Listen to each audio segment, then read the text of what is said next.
अस्सलाम वालेकुम, कैसे हैं आप सब लोग। उम्मीद करती हूँ सब खैरियत से होंगे। मुकम्मल नावल आपकी खिदमत में हाजिर है। अगर आप मेरे चैनल पर नए हैं तो काइंडली चैनल को सब्सक्राइब करके कम लाइक और शेयर ज़रूर कीजिए। तो आइए नावल की तरफ चलते हैं। नावल का नाम नावल के दरमियान में बता दिया जाएगा। सारा, ओ सारा, खुर्शीद बेगम ने अपनी नवासी को आवाज़ लगाई। आई नानी। सारा जो ऊपर छत पर परिंदों को दाना डाल रही थी, नानी की आवाज़ सुनकर जल्दी से सीढ़ियाँ उतरकर भागी, लेकिन बासित से टकराकर गिर गई। बासित उसके छोटे मामू का बेटा था और यूनी में भी उसके साथ पढ़ता था। ये हमेशा तुम मुझसे क्यों टकराती हो, देखकर नहीं चल सकती क्या? बासित ने गुस्से से कहा। मैं टकराती हूँ तुमसे? हैंड फ्री तुम्हारे कानों में लगी है, आंखों में नहीं, जो देखकर नहीं चल सकते। बड़े आए मुझे बोलने वाले, सारा ने गुस्से से कहा। उसका सारा गुस्सा हमेशा बासित पर ही निकलता था। अभी तुम्हारी बड़ी मामी को आवाज़ दूं, फिर देखो कैसे इनका बटन चालू होता है। जीना हराम कर देंगी वो तुम्हारा, फिर मुझे नहीं बोलना, बासित ने धमकी देते हुए कहा। अच्छा बच्चू, फिर मेरे पास आना, ठेंगा टेस्ट बताऊंगी, सारा ने कमर पर हाथ रखकर अंगूठा दिखाते हुए कहा। अरे अरे, मेरी प्यारी बहन नहीं है, मैं तो मजाक कर रहा था, बासित ने उसका हाथ पकड़कर कहा। क्या हो रहा है यहाँ? बड़ी मामी ने अपने कमरे से निकलते हुए कहा, तो बासित ने जल्दी से सारा का हाथ छोड़ दिया। कुछ नहीं मामी, वो मुझे नानी बुला रही हैं, इतना कहकर सारा 9-2-11 हो गई। और तुम क्या कर रहे थे? मामी ने बासित को घूर कर कहा। कुछ नहीं ताई अम्मी, मैं तो सारा से यूनी का काम पूछ रहा था, इतना कहकर बासित अपना कान खुजाने लगा। दूर रहो इस लड़की से, मामी इतना कहकर अपने कमरे में चली गई। कहाँ चली गई थी सारा? चल मुझे दवाइयाँ दे, नानी ने कहा। नानी, मैं छत पर परिंदों को दाना डालने गई थी, इससे घर में बरकत होती है, सारा ने दवाइयाँ निकालते हुए कहा। बरकत का तो बहाना है, असल में ये परिंदे तुझसे मानूस हो गए हैं, इन्हें तेरी आदत हो गई है, नानी ने दवाई खाते हुए कहा। इतने में जैनब कमरे में आई। जल्दी चल सारा, देर हो रही है, जैनब ने कहा। हाँ आई, सारा ने जल्दी से चादर ओढ़कर कहा। बेटा नाश्ता करके जाना, नानी ने कहा। नानी, इतना वक्त नहीं होता मेरे पास, पहले सब के लिए नाश्ता बनाओ, फिर अपनी तैयारी करो, फिर खुद नाश्ता करो, मैं कैंटीन में कुछ खा लूँगी।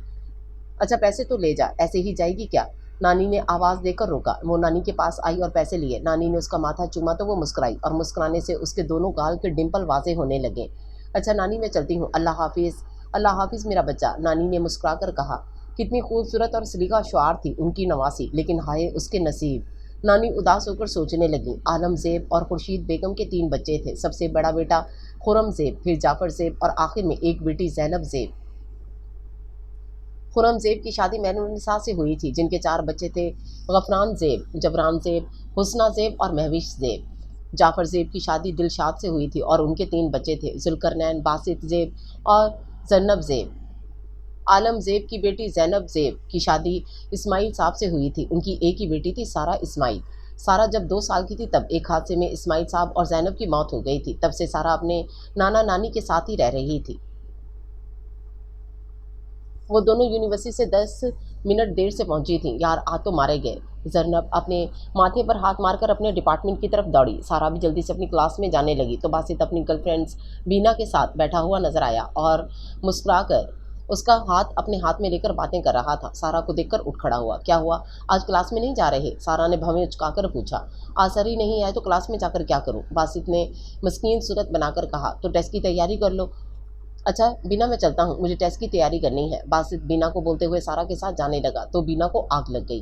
क्यों इन लड़कियों के जज्बात के साथ खेलते हो? मैं घर जाकर ये सब छोटी मामी को बताऊंगी, सारा ने चलते हुए धमकी दी। यार मैं अब इसके साथ बिल्कुल सीरियस हूँ, ये तुम्हारी कोई 18वीं गर्लफ्रेंड होगी। देखो बासित, ये हमारा आखिरी सेमेस्टर है, थोड़ा पढ़ाई पर तवज्जो दो, मामू कितने परेशान है तुम्हारी वजह से, आज तो तुम मुझसे नहीं बचोगे, सारा ने धमकी देकर कहा। सारा, तुम्हें जबरान भाई की कसम, तुम अम्मी से कुछ नहीं बोलोगी, बासित ने उसे कसम देकर कहा। ये तुम गलत कर रहे हो बासित, हर बार में मुझे जबरान की कसम देकर रोक देते हो, सारा ने उदास होकर कहा। अच्छा सॉरी, अब टेस्ट तो बताओगी ना? बासित ने उसे उदास देखकर मस्का लगाया ताकि उसका ध्यान बटे। जी नहीं। चलो निकलो पतली गली से, सारा ने उसे घूर कर कहा। सोच लो आज मैं तुम्हें और जरनम को वापसी पर आइसक्रीम भी खिलाने ले जा रहा था, बासित ने कहा। चलो ठीक है बता दूंगी, क्या याद करोगे तुम, लेकिन अगली बार टेस्ट जरूर याद करना, समझे? सारा उसे उंगली दिखाकर बोली। चलो ठीक है पार्टनर, बासित ने उसके कंधे पर हाथ रखकर कहा। लेकिन ये तो वही जानता था कि अगली बार टेस्ट याद करना है कि नहीं। सारा का निकाह बचपन में ही अपने बड़े मामू के बेटे जबरान से हो गया था। दोनों एक दूसरे को पसंद भी करने लगे थे। कुछ साल पहले जबरान अपने दोस्तों की हमरा पिकनिक मनाने सवात गया। सेल्फी लेने के चक्कर में उसका पाँव फिसला और वो खाई में जा गिरा और मौका पर जाँ बहक हो गया। उसकी मैयत को जब घर लाया गया तो कोहराम मच गया। जवान मौत पर हर आंख अश्क बार थी। बड़ी मामी मेहरुन्निसा का अपने बेटे की लाश देखकर दिमाग ही खराब हो गया था। उन्होंने सारा को जबरान के पास भी नहीं आने दिया। वो लोगों को चिल्लाकर और सीना पीट कर बता रही थी कि ये लड़की मनहूस है, सब्ज कदम है, ये अपने माँ बाप को भी खा गई और आज इनके बेटे को भी खा गई। बस उस दिन के बाद वो सारा से नफरत करने लग गई। ना जाने रेत की तरह क्यों निकल जाते हैं वो लोग, ना जाने रेत की तरह क्यों निकल जाते हैं वो लोग जिन्हें हम अपनी ज़िंदगी समझकर खोना नहीं चाहते। बड़े मामू की बेटी हुस्ना की मंगनी जुल्करनैन से हुई थी। छोटी मामी का रवैया सारा के साथ फिर भी थोड़ा बहुत ठीक था, लेकिन वो भी कभी कभी सारा से वहम करती थीं कि उसका बुरा साया उनके बच्चों पर ना पड़े। नाना नानी और दोनों मामू मजबूर थे। मेहरुन्निसा मामी को बहुत समझाते थे, लेकिन उनकी एक ही रट थी कि इस लड़की का रिश्ता बाहर से देखें, इस लड़की की शादी हमारे घर के किसी लड़के से नहीं होगी। जाफर मामू ने सारा को बासित के लिए सोचा था, लेकिन छोटी मामी राजी नहीं थी। फिर उनका बहन भाई वाला प्यार देख वो भी खामोश हो गए। सारा इस घर में अपने नाना नानी की वजह से टिकी हुई थी। उनके होते हुए मामी की मजाल नहीं थी कि वो सारा को कुछ कह सके, लेकिन फिर सुबह का नाश्ता बनाना और रात का खाना बनाना सारा की जिम्मेदारी थी। इतना काम कर करके वो थक जाती थी और पढ़ाई करना मुश्किल हो जाता था। इम्तिहानात करीब थे और वो और जरनब रात गए तक पढ़ाई करती थी। बासित को भी अपने साथ पढ़ने के लिए बिठाया था, लेकिन वो अपने मोबाइल में गेम खेलने में लगा हुआ था। बासित, तुम पिटोगे मुझसे, कल तुम्हारा भी पेपर है, थोड़ा पढ़ लो, सारा ने उसे मोबाइल में मसरूफ़ देकर कहा। तुम हो ना पार्टनर, फिर मैं क्यों पढ़ूँ, बासित ने मोबाइल में मसरूफ़ होकर कहा। मैं तुम्हें कुछ नहीं बताने वाली, मरो जाके, सारा ने उसे गुस्से से कहा। इतना तो मुझे भी पता है कि कुछ भी हो जाए, लेकिन तुम मुझे ज़रूर बताओगी, बासित ने मुस्कुराकर कहा। सारा, तुमने इसे खुद ही बिगाड़ा है, अब संभालो। जरनब ने मुंह बनाया। अच्छा, तुम मुझे अच्छी सी कॉफ़ी पिला दो, फिर मैं पक्का ज़रूर पढ़ूंगा। इतने में कमरे में हुस्ना और महविश दाखिल हुई थी। ये तुम लोगों को बेवकूफ़ बना रहा है, ये नहीं पढ़ने वाला। हुस्ना ने नफ़ी में गर्दन हिलाकर कहा। आपी, आप तो ऐसे ना कहे ना, आप देखना, इस बार मैं आपको पास होकर दिखाऊंगा, बासित ने बेचारगी से कहा। पिछले 2 साल से आप इसी क्लास में हैं। सारा आपी और जरनब आपी आपके बराबर पहुंच गई और आप अभी तक इसी क्लास में हैं। क्या सारी ज़िंदगी इसी क्लास में रहने का इरादा है, महविश ने उसे चिढ़ाते हुए कहा। तुम चुप करो छिपकली, बासित ने गुस्से से कहा। बासित, अगर तुम इस साल पास नहीं हुए तो चाचू ने तुम्हारे लिए कुछ बुरा ही सोचा होगा। कुछ नहीं होगा आपी, गफरान भाई जिंदाबाद, बासित ने लापरवाही से कहा। और गुड़िया, तुमने क्या सोचा पढ़ाई के बाद, हुस्ना सारा से मुखातिब हुई। आपी, मैं जॉब करना चाहती हूँ। सारा, क्या घर वाले तुमको जॉब करने देंगे, हुस्ना ने उसका चेहरा देखकर कहा। तो वो खामोश हो गई। वो सच में अपनी पढ़ाई के बाद जॉब करना चाहती थी और अपना सारा खर्चा खुद उठाना चाहती थी। दिन रात बड़ी मामी के ताने सुनकर वो तंग आ चुकी थी। आते जाते वो एहसान जताती रहती थी। हत्ता कि इस घर में पैसे की कोई कमी नहीं थी, लेकिन वो इन पर बोझ नहीं बनना चाहती थी। मैं आप सबके लिए कॉफ़ी बनाकर लाती हूँ, सारा ने उठते हुए कहा और किचन में आकर कॉफ़ी बनाने लगी। सारा, मुझे बहुत भूख लगी है, खाना मिलेगा, पीछे से गफरान ने आकर कहा और वहीं किचन में टेबल के पास कुर्सी खींच कर बैठ गया। जी भाई, मैं जल्दी से आपके लिए रोटियां बनाती हूँ। सारा ने फ्रिज से आटा निकाला, तवा चढ़ाया और सालन गर्म करने के लिए रखा। वैसे तुम अभी तक क्यों जाग रही हो, गफरान ने मोबाइल चलाते हुए पूछा। वो भाई, हमारे इम्तिहानात सर पर हैं, मैं जरनब और बासित तैयारी कर रहे थे, हुस्ना आपी और महविश भी हमारे कमरे में हैं, सारा ने जल्दी से रोटियां बनाते हुए कहा। और तुम किचन में क्या कर रही थी, गफरान ने पूछा। हम पढ़ पढ़ कर थक गए थे, इसलिए मैं सबके लिए कॉफ़ी बनाने आई थी, सारा ने खाना उसके सामने रखते हुए कहा, क्योंकि रोटियां बन चुकी थीं। सारा सबके लिए कॉफ़ी कप में डालने लगी। मेरे लिए भी 1 कप, गफरान ने खाना खाते हुए कहा। जी भाई, देती हूँ। तुम यहाँ क्या कर रही हो लड़की, बड़ी मामी ने किचन के अंदर दाखिल होकर कहा। अम्मी, ये मुझे खाना दे रही थी, गफरान ने कहा। वो जानता था कि गलती किसी की भी हो, उसकी माँ का गुस्सा हमेशा सारा के ऊपर ही निकलता था। बेटा, कितनी बार समझाए कि इस मनहूस लड़की से दूर रहो, ये सबको खा जाती है। बड़ी मामी ने गुस्से से कहा। क्या हो गया अम्मी आपको, कितनी बार समझाए कि आप ऐसी बातें मत किया करें, जबरान की ज़िंदगी इतनी ही लिखी थी, इसमें इसकी क्या गलती है। गफरान अपना खाना छोड़कर उठ खड़ा हुआ। गफरान, ये लड़की मनहूस है, ये ऐसा ऐसा मेरे घर को ख़त्म कर देगी, बड़ी मामी ने गुस्से से कहा। गफरान गुस्से से पैर पटक कर अपने कमरे में चला गया। तेरी वजह से मेरे बेटे ने खाना भी नहीं खाया, तो इस घर से चली क्यों नहीं जाती, बड़ी मामी ने गुस्से से कहा। तो सारा की आंखों में आंसू आ गए। वो चाय की ट्रे उठाकर किचन से निकल गई। अब उसका दिल पढ़ाई में कहाँ लगना था। वो कमरे में आई, सबको कॉफ़ी दी और अपनी किताब उठाकर बैठ गई। उसकी खामोशी सबने महसूस की। क्या हुआ पार्टनर, बासित ने कॉफ़ी पीते हुए पूछा। कुछ भी नहीं, बस सर में दर्द हो रहा है, अब मुझसे नहीं पढ़ा जाएगा, मैं सो रही हूँ, सारा ने चादर ओढ़कर लेटते हुए कहा। सुबह सारा ने फजर की नमाज़ पढ़ी और किचन से रात वाली रोटी उठाकर छत पर चली आई। रात वाली बातें अभी भी उसके जहन में थी। रात वाली रोटी के छोटे छोटे टुकड़े वो प्लेट में जमा कर रही थी। थोड़ी ही देर में सारा के आसपास बहुत सारे परिंदे, चिड़िया, कौवे, मीना, फाख्ता और तोते जमा हो गए थे और सारा के इर्द गिर्द घूमने लगे। सारा ने अपने हाथ में रोटी के छोटे दाने लिए और परिंदों के सामने डालने लगी। वो अपनी ज़िंदगी के बारे में सोचने लगी। कैसी थी उसकी ज़िंदगी, अपने माँ बाप के बारे में सोचकर उसकी आंखों में आंसू आ गए। पीछे से बासित छत पर चला आया। देखा तो सारा आंखों में आंसू लिए किसी सोच में मसरूफ थी। म्याऊं। बासित ने उसके कान के पास जाकर बिल्ली की आवाज़ निकाली तो सारा झटके से होश में आई और चेहरा मोड़कर आंसू साफ करने लगी। तुम यहाँ क्यों आए? सारा ने भारी आवाज़ में पूछा। तुम्हें ढूंढता हुआ आया था। तुम रो क्यों रही थी?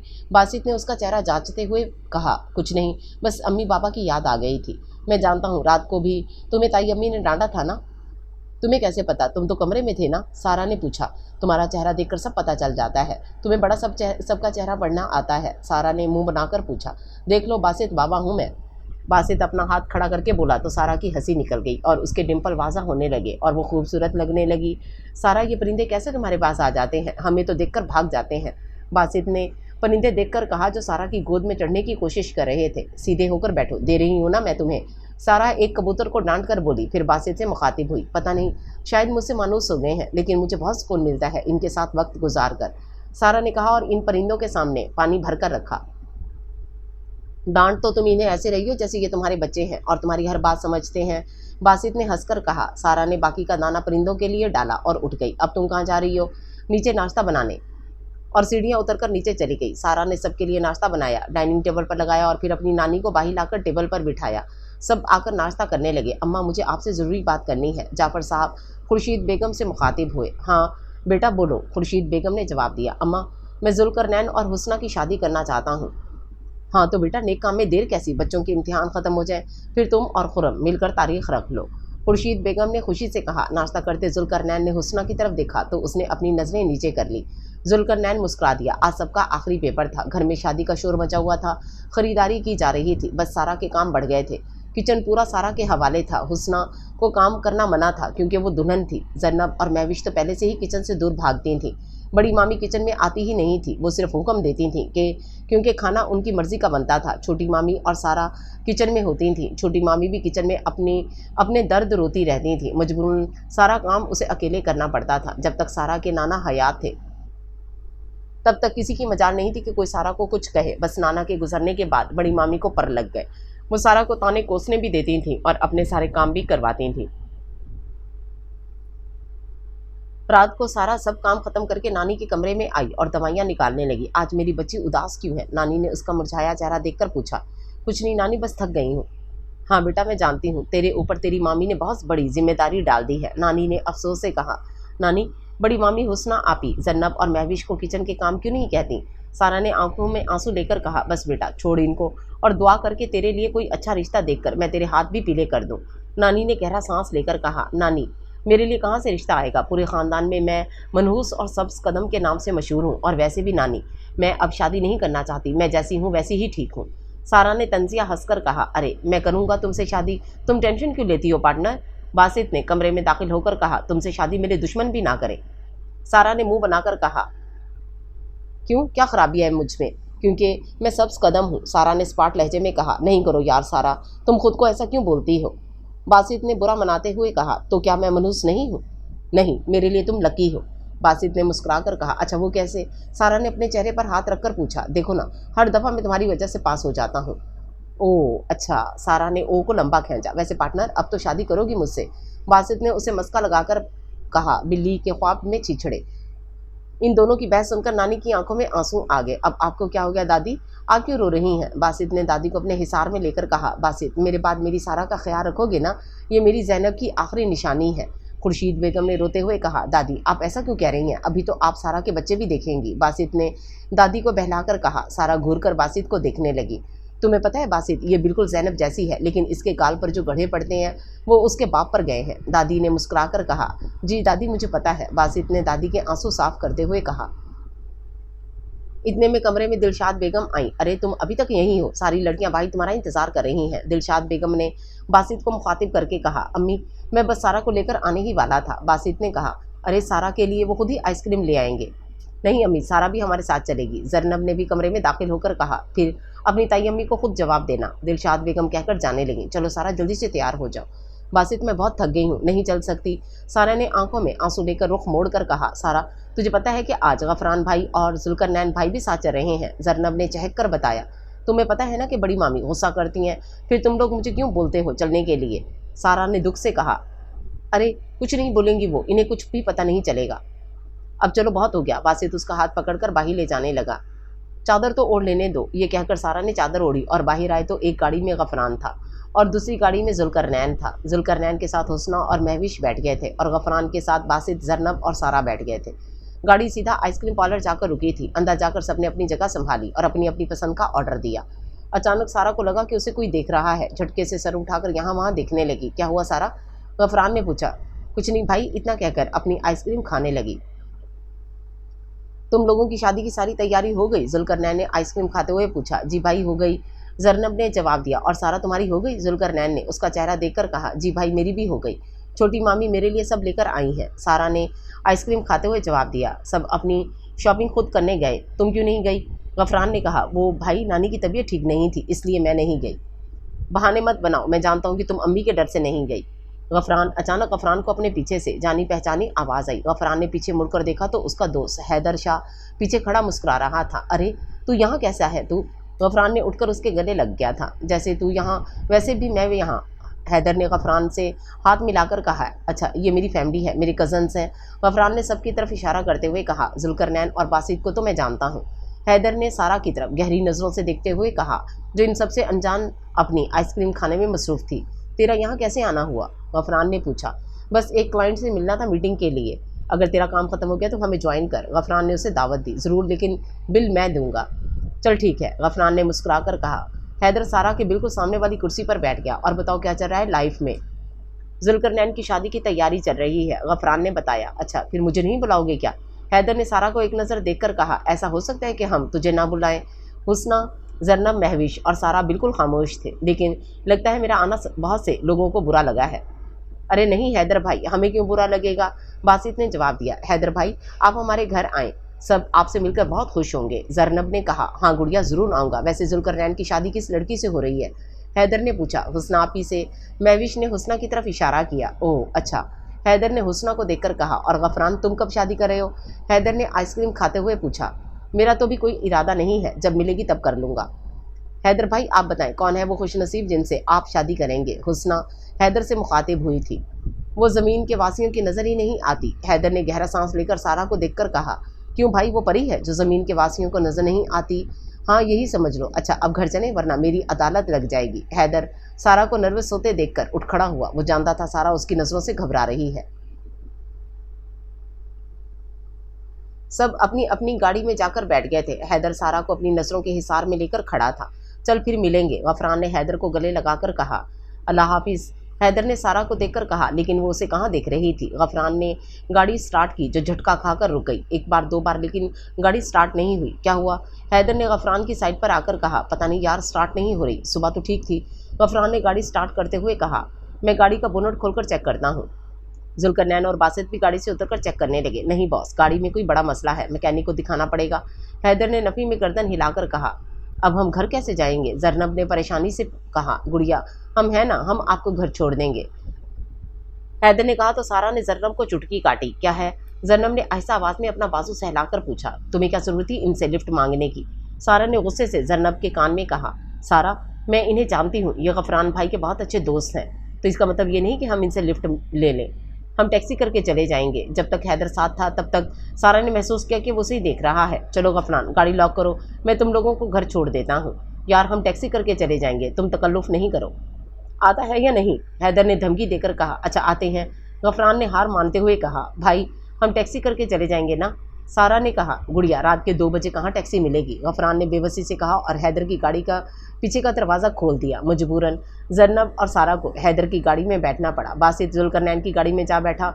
गफरान ने अपनी गाड़ी लॉक की और हैदर के बराबर में बैठ गया। हैदर ने सामने का शीशा सारा के ऊपर फोकस किया और गाड़ी स्टार्ट कर दी। पूरा रास्ता हैदर और गफरान बातें करते रहे। हैदर वक्फे वक्फे से सारा को भी देख लेता था, लेकिन सारा ने एक बार भी नहीं देखा। वो खिड़की से बाहर ही देखती रही। हैदर को पता था कि वो उसकी नज़रों से कंफ्यूज हो रही है। वो लोग घर पहुंचे तो सारा गाड़ी का दरवाज़ा खुलकर अंदर की तरफ भागी। जरनब भी सारा की हरकत देखकर शर्मिंदा होकर उतरी। यार तेरा बहुत बहुत शुक्रिया, गफरान ने हैदर से हाथ मिलाकर कहा। भाई अंदर चलकर चाय पी लेना, जरनब ने उसे कहा। नहीं गुड़िया, फिर कभी। और गाड़ी स्टार्ट करके चला गया। कहाँ रह गए थे तुम लोग? बड़ी मामी लाउंज में बैठकर इंतजार कर रही थी। सारा को आते देखकर पूछा। उसके पीछे जुल्करनैन, बासित, महविश, गफरान और जरनब भी आए। अम्मी गाड़ी ख़राब हो गई थी, बस इसलिए देर हो गई। ये मनुष्य साथ थी तुम्हारे, इसीलिए ऐसा हुआ। मैं कहती हूँ ना कि इसे अपने हर काम से दूर रखा करो। बड़ी मामी ने गुस्से से कहा, अम्मी ये आप ठीक नहीं कर रही, सारा को हम ही ज़बरदस्ती लेकर गए थे। ताई अम्मी आप नाइंसाफ़ी कर रही हैं, जुल्करनैन ने भी कहा। जरनब और बासित अफसोस से अपनी ताई अम्मी को देखने लगे। हाँ, तुम लोगों को मैं ही गलत लग रही हूँ ना, इसकी वजह से मेरा बेटा जबरान भी मुझसे दूर हो गया। ये अपने माँ बाप को भी खा गई, तुम लोग भी इससे दूर हो, वरना ये तुम्हें भी खा जाएगी, बर्बाद हो जाओगे तुम लोग। बड़ी मामी ने गुस्से और नफरत से कहा। शोर की आवाज़ सुनकर दोनों मामू और नानी भी बाहर निकल आए। कैसा शोर मचाया हुआ है? खुर्रम मामू ने गुस्से से धाड़ कर कहा। आप अपनी भांजी से कहें कि ये मेरे बच्चों से दूर रहे, बड़ी मामी ने गुस्से से चिल्लाकर कहा। बड़ी बहू कुछ तो खुदा का खौफ करो, क्या बिगाड़ा है इस बच्ची ने तुम्हारा? नानी ने तासुब से कहा। जब तक ये घर में रहेगी तब तक हम बर्बाद होते रहेंगे, बड़ी मामी ने गुस्से से कहा। मेहरू चुप करो और कमरे में चलो। खुर्रम मामू बड़ी मामी का हाथ पकड़कर कमरे में ले गए। सारा आंखों में आंसू लिए खड़ी रही। हैदर गफरान का मोबाइल देने आया था जो गाड़ी में रह गया था। सारी सूरत हाल खामोशी से देखता रहा। अरे हैदर तुम? गफरान अपने कमरे में जाने के लिए पलटा तो नज़र हैदर पर पड़ी। हाँ, वो तुम्हारा मोबाइल गाड़ी में रह गया था, वही देने आया था। अब अंदर आगे हो तो चाय पी कर जाओ। हैदर जाने के लिए पलटा तो गफरान ने शर्मिंदा होकर कहा, नहीं कोई बात नहीं, फिर कभी, अब चलता हूँ। इतना कहकर हैदर चला गया। सब अपने अपने कमरे में चले गए। सारा अपने और जरनब के मुश्तरका कमरे में आई और फूट फूट कर रो दी। मैंने कहा था ना जरनब कि मुझे साथ नहीं चलना, लेकिन फिर भी तुम लोग मुझे ज़बरदस्ती साथ लेकर गए। मुझे पता था कि बड़ी मामी गुस्सा करेंगी। सारा ने रोते हुए कहा, छोड़ो इन्हें, ये तो ताई अम्मी के रोज़ के तमाशे हैं, तुम दिल पर मत लो। जरनब ने उसे समझाते हुए कहा। और तुम्हें पता है जरनब, गफरान भाई के दोस्त ने भी सब देखा, कितनी बेइज्जती हुई मेरी। सारा ने रोते हुए कहा तो जरनब ने उसे गले लगा लिया। दूसरी तरफ हैदर सोच रहा था कि सारा का जबरान से क्या रिश्ता है, उसे उसके घर वाले उसके साथ ये सलूक क्यों कर रहे हैं, उसकी मामी उसे ताने क्यों दे रही हैं, क्या उसके माँ बाप नहीं हैं, और अगर उसके माँ बाप हैं तो कहाँ हैं? ये सब सोचकर उसका दिमाग फटने लगा। सुबह सारा ने उठकर फजर पढ़ी, मामूल के मुताबिक परिंदों को दाना पानी दिया, फिर किचन में आकर सबके लिए नाश्ता बनाने लगी। छोटी मामी किचन में आई और अपने घुटने पकड़कर कुर्सी पर बैठ गई। सारा, 2 दिन बाद मायो है, तुम जरनब और महविश मिलकर पूरे घर की तकरीब में पहनने वाले कपड़े प्रेस कर लो, क्योंकि कल से दूर के मेहमान भी रहने आ जाएंगे, फिर वक्त नहीं मिलेगा। सारे बिस्तर बाहर निकालकर धूप लगानी है, कमरे भी मेहमानों के लिए सेट करने हैं, बहुत सारे काम पड़े हैं। भाई मेरे तो घुटनों में बहुत दर्द है, तुम सब कर लोगी ना, क्योंकि मुझे भाभी को जवाब देना है। दिलशाद बेगम ने सारा का चेहरा देखकर कहा, जी मामी मैं सब कर लूँगी। सारा ने पराठे बनाते हुए कहा। रात की बातों से सारा बहुत उदास थी। वो सोच रही थी कि एक बार शादी से फारिग हो जाए, फिर अपनी नौकरी की बात वो बड़े मामू से करेगी, ना वो सारा दिन घर में होगी और ना ही झगड़े फसाद होंगे। जरनब, महविश और बासित सब बेगर्ज सो रहे थे। दोनों मामू गफरान और जुल्करनैन ऑफिस जा चुके थे। सारा स्टोर रूम में आई और सारे बिस्तर निकालकर छत पर ले जाने लगी। अभी वो सीढ़ियाँ चढ़ रही थी कि बासित से टकरा गई। या अल्लाह, मर गई मैं, सारा ने चीखते हुए कहा। ओह सॉरी, सारा लगी तो नहीं? बासित ने सारा के पास सीढ़ियों पर बैठकर कहा। तुम देखकर नहीं चल सकते, हमेशा मुझसे टकरा जाते हो। सारा गुस्से से बोलकर बिस्तर उठाकर छत पर जाने लगी। अच्छा लाओ मैं छत पर पहुंचा देता हूँ। इतना कहकर उसके हाथ से बिस्तर लिए और छत पर पहुंचा दिए। सारा छत पर बिस्तर फैलाने लगी। सारा, तुम ये सब अकेले क्यों कर रही हो? उठाओ जरनब और महविश को, घर में मेहमान आने वाले हैं, उनकी जिम्मे भी बहुत सारे काम हैं, सोने दो दोनों को। सारा ने कहा, जितने काम ताई अम्मी ने तुम्हारे सर पर डाले हैं इतने काम इन दोनों के ऊपर नहीं है। बासित ने बिस्तर पर लेटते हुए कहा। वैसे तुम सुबह सवेरे क्यों उठ गए? सारा ने पूछा। तुमसे टकराने के लिए, बासित ने मुस्कुराकर कहा। हाँ, एक दिन मेरी कमर तोड़ देना तुम। सारा ने मुंह बनाकर कहा और नीचे जाने लगी। अब तुम कहाँ चली? एक तुम ही हो जिससे बात करके अपना दिल हल्का कर लेता हूँ, जाकर बड़ी मामी से बातें करो और अपना दिल हल्का करो, सारा कहकर चली गई। सारा ने नीचे आकर सबके कपड़े जमा किए और इस्त्री करने बैठ गई। 12 बजे तक वो इस्त्री करती रही। छोटी मामी कमरे में आई। सारा, ये इस्त्री का काम तो तुम जरनब को दो और मेरे साथ चलकर दिन का खाना बनवाओ, छोटी मामी ने कहा और चली गई। सारा हैरत से इन्हें जाता दिख रही थी, क्योंकि दिन का खाना उसके जिम्मे नहीं था। अभी इस्त्री के भी बहुत सारे कपड़े पड़े थे जो दिन बाद भी ख़त्म नहीं होने थे। अभी वो किचन में खाना बनाने की तैयारी कर रही थी कि जरनब किचन में आई। क्या कर रही हो सारा? जरनब ने अंगड़ाई लेकर कहा। दिन का खाना बना रही हूँ। अच्छा सुनो, मैंने कुछ कपड़े प्रेस कर लिए हैं, अब बाकी के तुम कर लेना, शादी की मसरूफियत में वक्त नहीं मिलेगा, सारा ने खाना बनाते हुए कहा। क्या मुसीबत है, हमारे अपने काम ख़त्म नहीं होते और दूसरों के काम शुरू हो जाते हैं। तुम्हें किस बेवकूफ़ ने कहा था कपड़े प्रेस करने को? जरनब ने कहा। छोटी मामी ने। सारा मुँह नीचे करके मुस्कुरा कर बोली, अरे बाप रे, जाती हूँ मैं कपड़े प्रेस करने। इतना कहकर जरनब दौड़कर ऊपर चली गई और सारा की हंसी निकल गई। दूसरे दिन दूर के मेहमान रहने आ गए थे। सुबह से रात तक वो सारा काम करके थक गई। जरनब, महविश और छोटी मामी भी काम करवा रही थी। महविश मौका देखकर ऊपर भाग गई। लैंडलाइन पर फ़ोन बज रहा था लेकिन कोई उठा नहीं रहा था। जरनब फ़ोन उठाओ, कब से बज रहा है? सारा ने तंग होकर कहा। मेरे हाथों में मेहंदी लगी हुई है, मैं नहीं उठा रही। जरनब ने चिढ़कर कहा। मजबूरन सारा को किचन से निकलकर फ़ोन उठाना पड़ा। अस्सलाम वालेकुम। सारा ने सलाम किया। वालेकुम सलाम, मुझे गफरान से बात करनी है। आगे से जवाब आया। जी गफरान भाई तो घर पर नहीं है, आप पैगाम दे दें, मैं इन्हें बता दूंगी। सारा को ये आवाज़ कुछ जानी पहचानी लगी थी। जी मैं हैदर दाऊद बात कर रहा हूँ। गफरान का फ़ोन नहीं लग रहा था, इसलिए मैंने लैंडलाइन पर फ़ोन किया। हैदर ने अपना तारुफ करवाते हुए कहा। जी मैं इन्हें बता दूंगी। ये कहकर खटाक से फ़ोन बंद कर दिया। हैदर को उससे यही उम्मीद थी, लेकिन दिल अंदर से बहुत खुश था कि कम अज़ कम उसकी आवाज़ तो सुनने को मिली। फ़ोन पर हैदर था, ये सोचकर सारा को अपने आप पर गुस्सा आ रहा था कि उसने फ़ोन उठाया ही क्यों। सारा, गफरान भाई ने मुझे काम बोला है, अभी बाहर जाना है, मेहरबानी करके मेरी शर्ट प्रेस कर दो। बासित ने शर्ट हाथ में पकड़कर कहा। उसने इस वक्त सिर्फ जीन्स और बनियान पहन रखी थी। दफ़ा हो जाओ यहाँ से, मैं नहीं कर रही। सारा ने अपना गुस्सा बासित पर निकालते हुए कहा। क्या हो गया सारा, हमेशा दूसरों का गुस्सा मुझ पर निकालती हो? बासित ने नाराज़ होकर कहा। तुम यहाँ से जाते हो या नहीं? सारा ने कड़क लहजे में कहा। ठीक है, मैं खुद कर लूँगा, तुम्हें पता है ना मैं अपने काम तुम्हारे सिवा किसी को नहीं बोलता। इतना कहकर कमरे में जाकर इस्त्री का प्लग लगाया। सारा ने गहरा सांस लिया और चूल्हा बंद करके बासित के पीछे कमरे में गई। लाओ मुझे दो, मरो तुम, वैसे भी इस घर का जोर सिर्फ मुझ पर ही चलता है। सारा बुड़बुड़ाकर शर्ट प्रेस करने लगी और बासित पीछे मुंह हंसी में दबाए खड़ा था। वैसे इतना गुस्सा किस बात पर आ रहा था तुम्हें? बासित ने पूछा तो सारा ने उसे घुर कर देखा। अच्छा अच्छा, अब नहीं पूछता, मेरी शर्ट दो। बासित ने हाथ खड़े करते हुए कहा। बासित ने शर्ट पहनी और सारा बाहर जाने लगी। सारा, तुम्हारी शॉपिंग पूरी हो गई? बासित उसका मूड ठीक करना चाहता था। अब मैं इस घर में सबको पकड़कर अलग अलग बताऊं कि मेरी शॉपिंग हो गई है, सारा ने गुस्से से पलटकर कहा और चली गई। इस लड़की का तो अल्लाह ही हाफिज है, बासित ने ऊपर की तरफ देखकर कहा। आज मायूं था, घर में अफरा तफरी मची हुई थी। खानदान की तकरीबन सब लड़कियां जमा थीं। बासित बार बार बहाने से कमरे के चक्कर लगा रहा था। जरनब, सारा कहाँ है? मुझे इससे काम है। अनम ने कहा। सारा भी तो आपको किचन में ही मिलेगी। अनम किचन में आई तो सारा रोटियां बना रही थी। सारा, तुम भी चलकर मेहंदी लगवा लो। सारा, पहले मुझे खाना दो, बहुत भूख लगी है। बासित सारा से मुखातिब हुआ और वहीं कुर्सी पर बैठकर मुस्कुराकर अनम को देखने लगा। अनम भी उसे देखकर मुस्कुराने लगी। सारा अपने काम में मसरूफ़ थी। पीछे से गफरान किचन में दाखिल हुआ। सारा, एक कप चाय मिलेगी? जी भाई, अभी बनाती हूँ। इतना कहकर जल्दी से चाय का पानी चढ़ा दिया। यहाँ कितनी सारी औरतें काम करने के लिए, लेकिन फिर भी हर कोई सारा सारा करता है। अनम ने मुंह बनाकर कहा। ये मेरी फैमिली है, मेरे भाई हैं, मुझे नहीं कहेंगे तो किसे कहेंगे? सारा ने जवाब दिया। बासित और गफरान को अनम की बात बहुत बुरी लगी। बासित जाने लगा। अरे बासित, खाना तो खा लो, पीछे से सारा ने आवाज़ दी। मुझे भूख नहीं है, संभाल कर रखो। इतना कहकर गुस्से से चला गया। सारा के ऊपर वो कोई बात बर्दाश्त नहीं करता था। उसको अपना बहुत अच्छा दोस्त और लकी पार्टनर मानता था। गफरान भी चाय लेकर बाहर चला गया। लगता है बासित को मेरी बात बुरी लग गई, लेकिन सारा खामोश रही। अनम मुंह बनाकर बाहर चली गई। रात को मायों का फंक्शन शुरू हुआ। लॉन को बहुत अच्छा सजाया गया था। सबने पीले रंग के कपड़े पहन रखे थे। सारा ने भी पीले रंग की फ्रॉक पहन रखी थी। लंबे बालों में सादी चुटियाँ बांधकर उसमें मोतिया की बेल बांध ली थी। आगे से लटें भी निकाल ली थी और खुद ही हल्का मेकअप कर लिया था। तैयार होने के दौरान कभी मामी बुलाती तो कभी नानी बुलाती। वो इन सब में घनचक्कर बन गई थी। बासित कमरे में आकर यहाँ वहाँ नज़र दौड़ाने लगा तो दूर से उसे सारा नजर आई, जो शायद झुमके पहनने की कोशिश कर रही थी। सारा, इधर आओ। बासित ने दूर से इशारा किया। क्या हुआ? सारा ने करीब आकर कहा। बाहर गफरान भाई के दोस्त आए हैं, चाय बनानी है। कमरे में इतनी सारी लड़कियां थी, तुम्हें सिर्फ मैं ही क्यों नजर आई? सुबह से मुझे पागल बनाकर रखा हुआ है तुम लोगों ने, सारा ने कमर पर हाथ रखकर घूर कर कहा। वो लड़कियां थोड़ी ना है, लड़की तो सिर्फ तुम हो पार्टनर। बासित ने मुस्कुरा कर कहा। मतलब? सारा ने नासमझी से पूछा। मतलब कुछ नहीं, जल्दी चलो वरना गफरान भाई से डांट पड़ जाएगी, और कम से कम 20 कप चाय बनाना। बासित ने उसका हाथ पकड़कर कमरे से बाहर निकाला। सारा ने चाय चढ़ाई और 20 कप ट्रे में सजाकर इंतजार करने लगी। चाय बन गई तो कपों में डालकर बासित को आवाज़ लगाई। गुड़िया, बासित किसी काम से बाहर गया है। गफरान वहीं सीढ़ी पर चढ़कर काम कर रहा था। सारा को जवाब दिया। फिर भाई किसी को भेज दें, तैयार है चाय।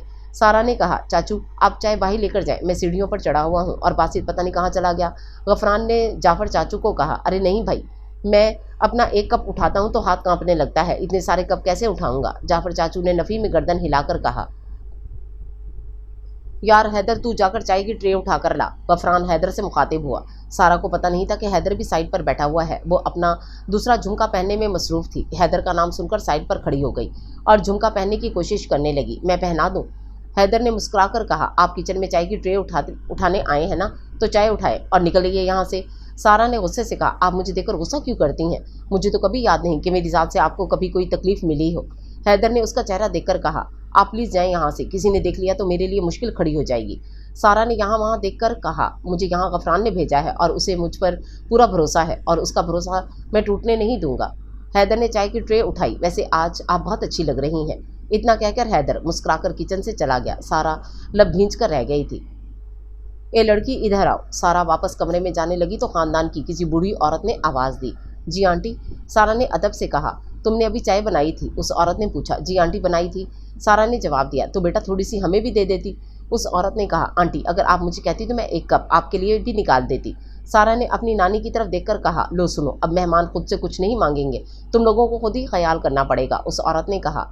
जब चाय बना रही थी तो थोड़ी ज़्यादा बनाकर यहाँ औरतों को भी दे देती। इतनी लंबी बहस क्यों कर रही हो?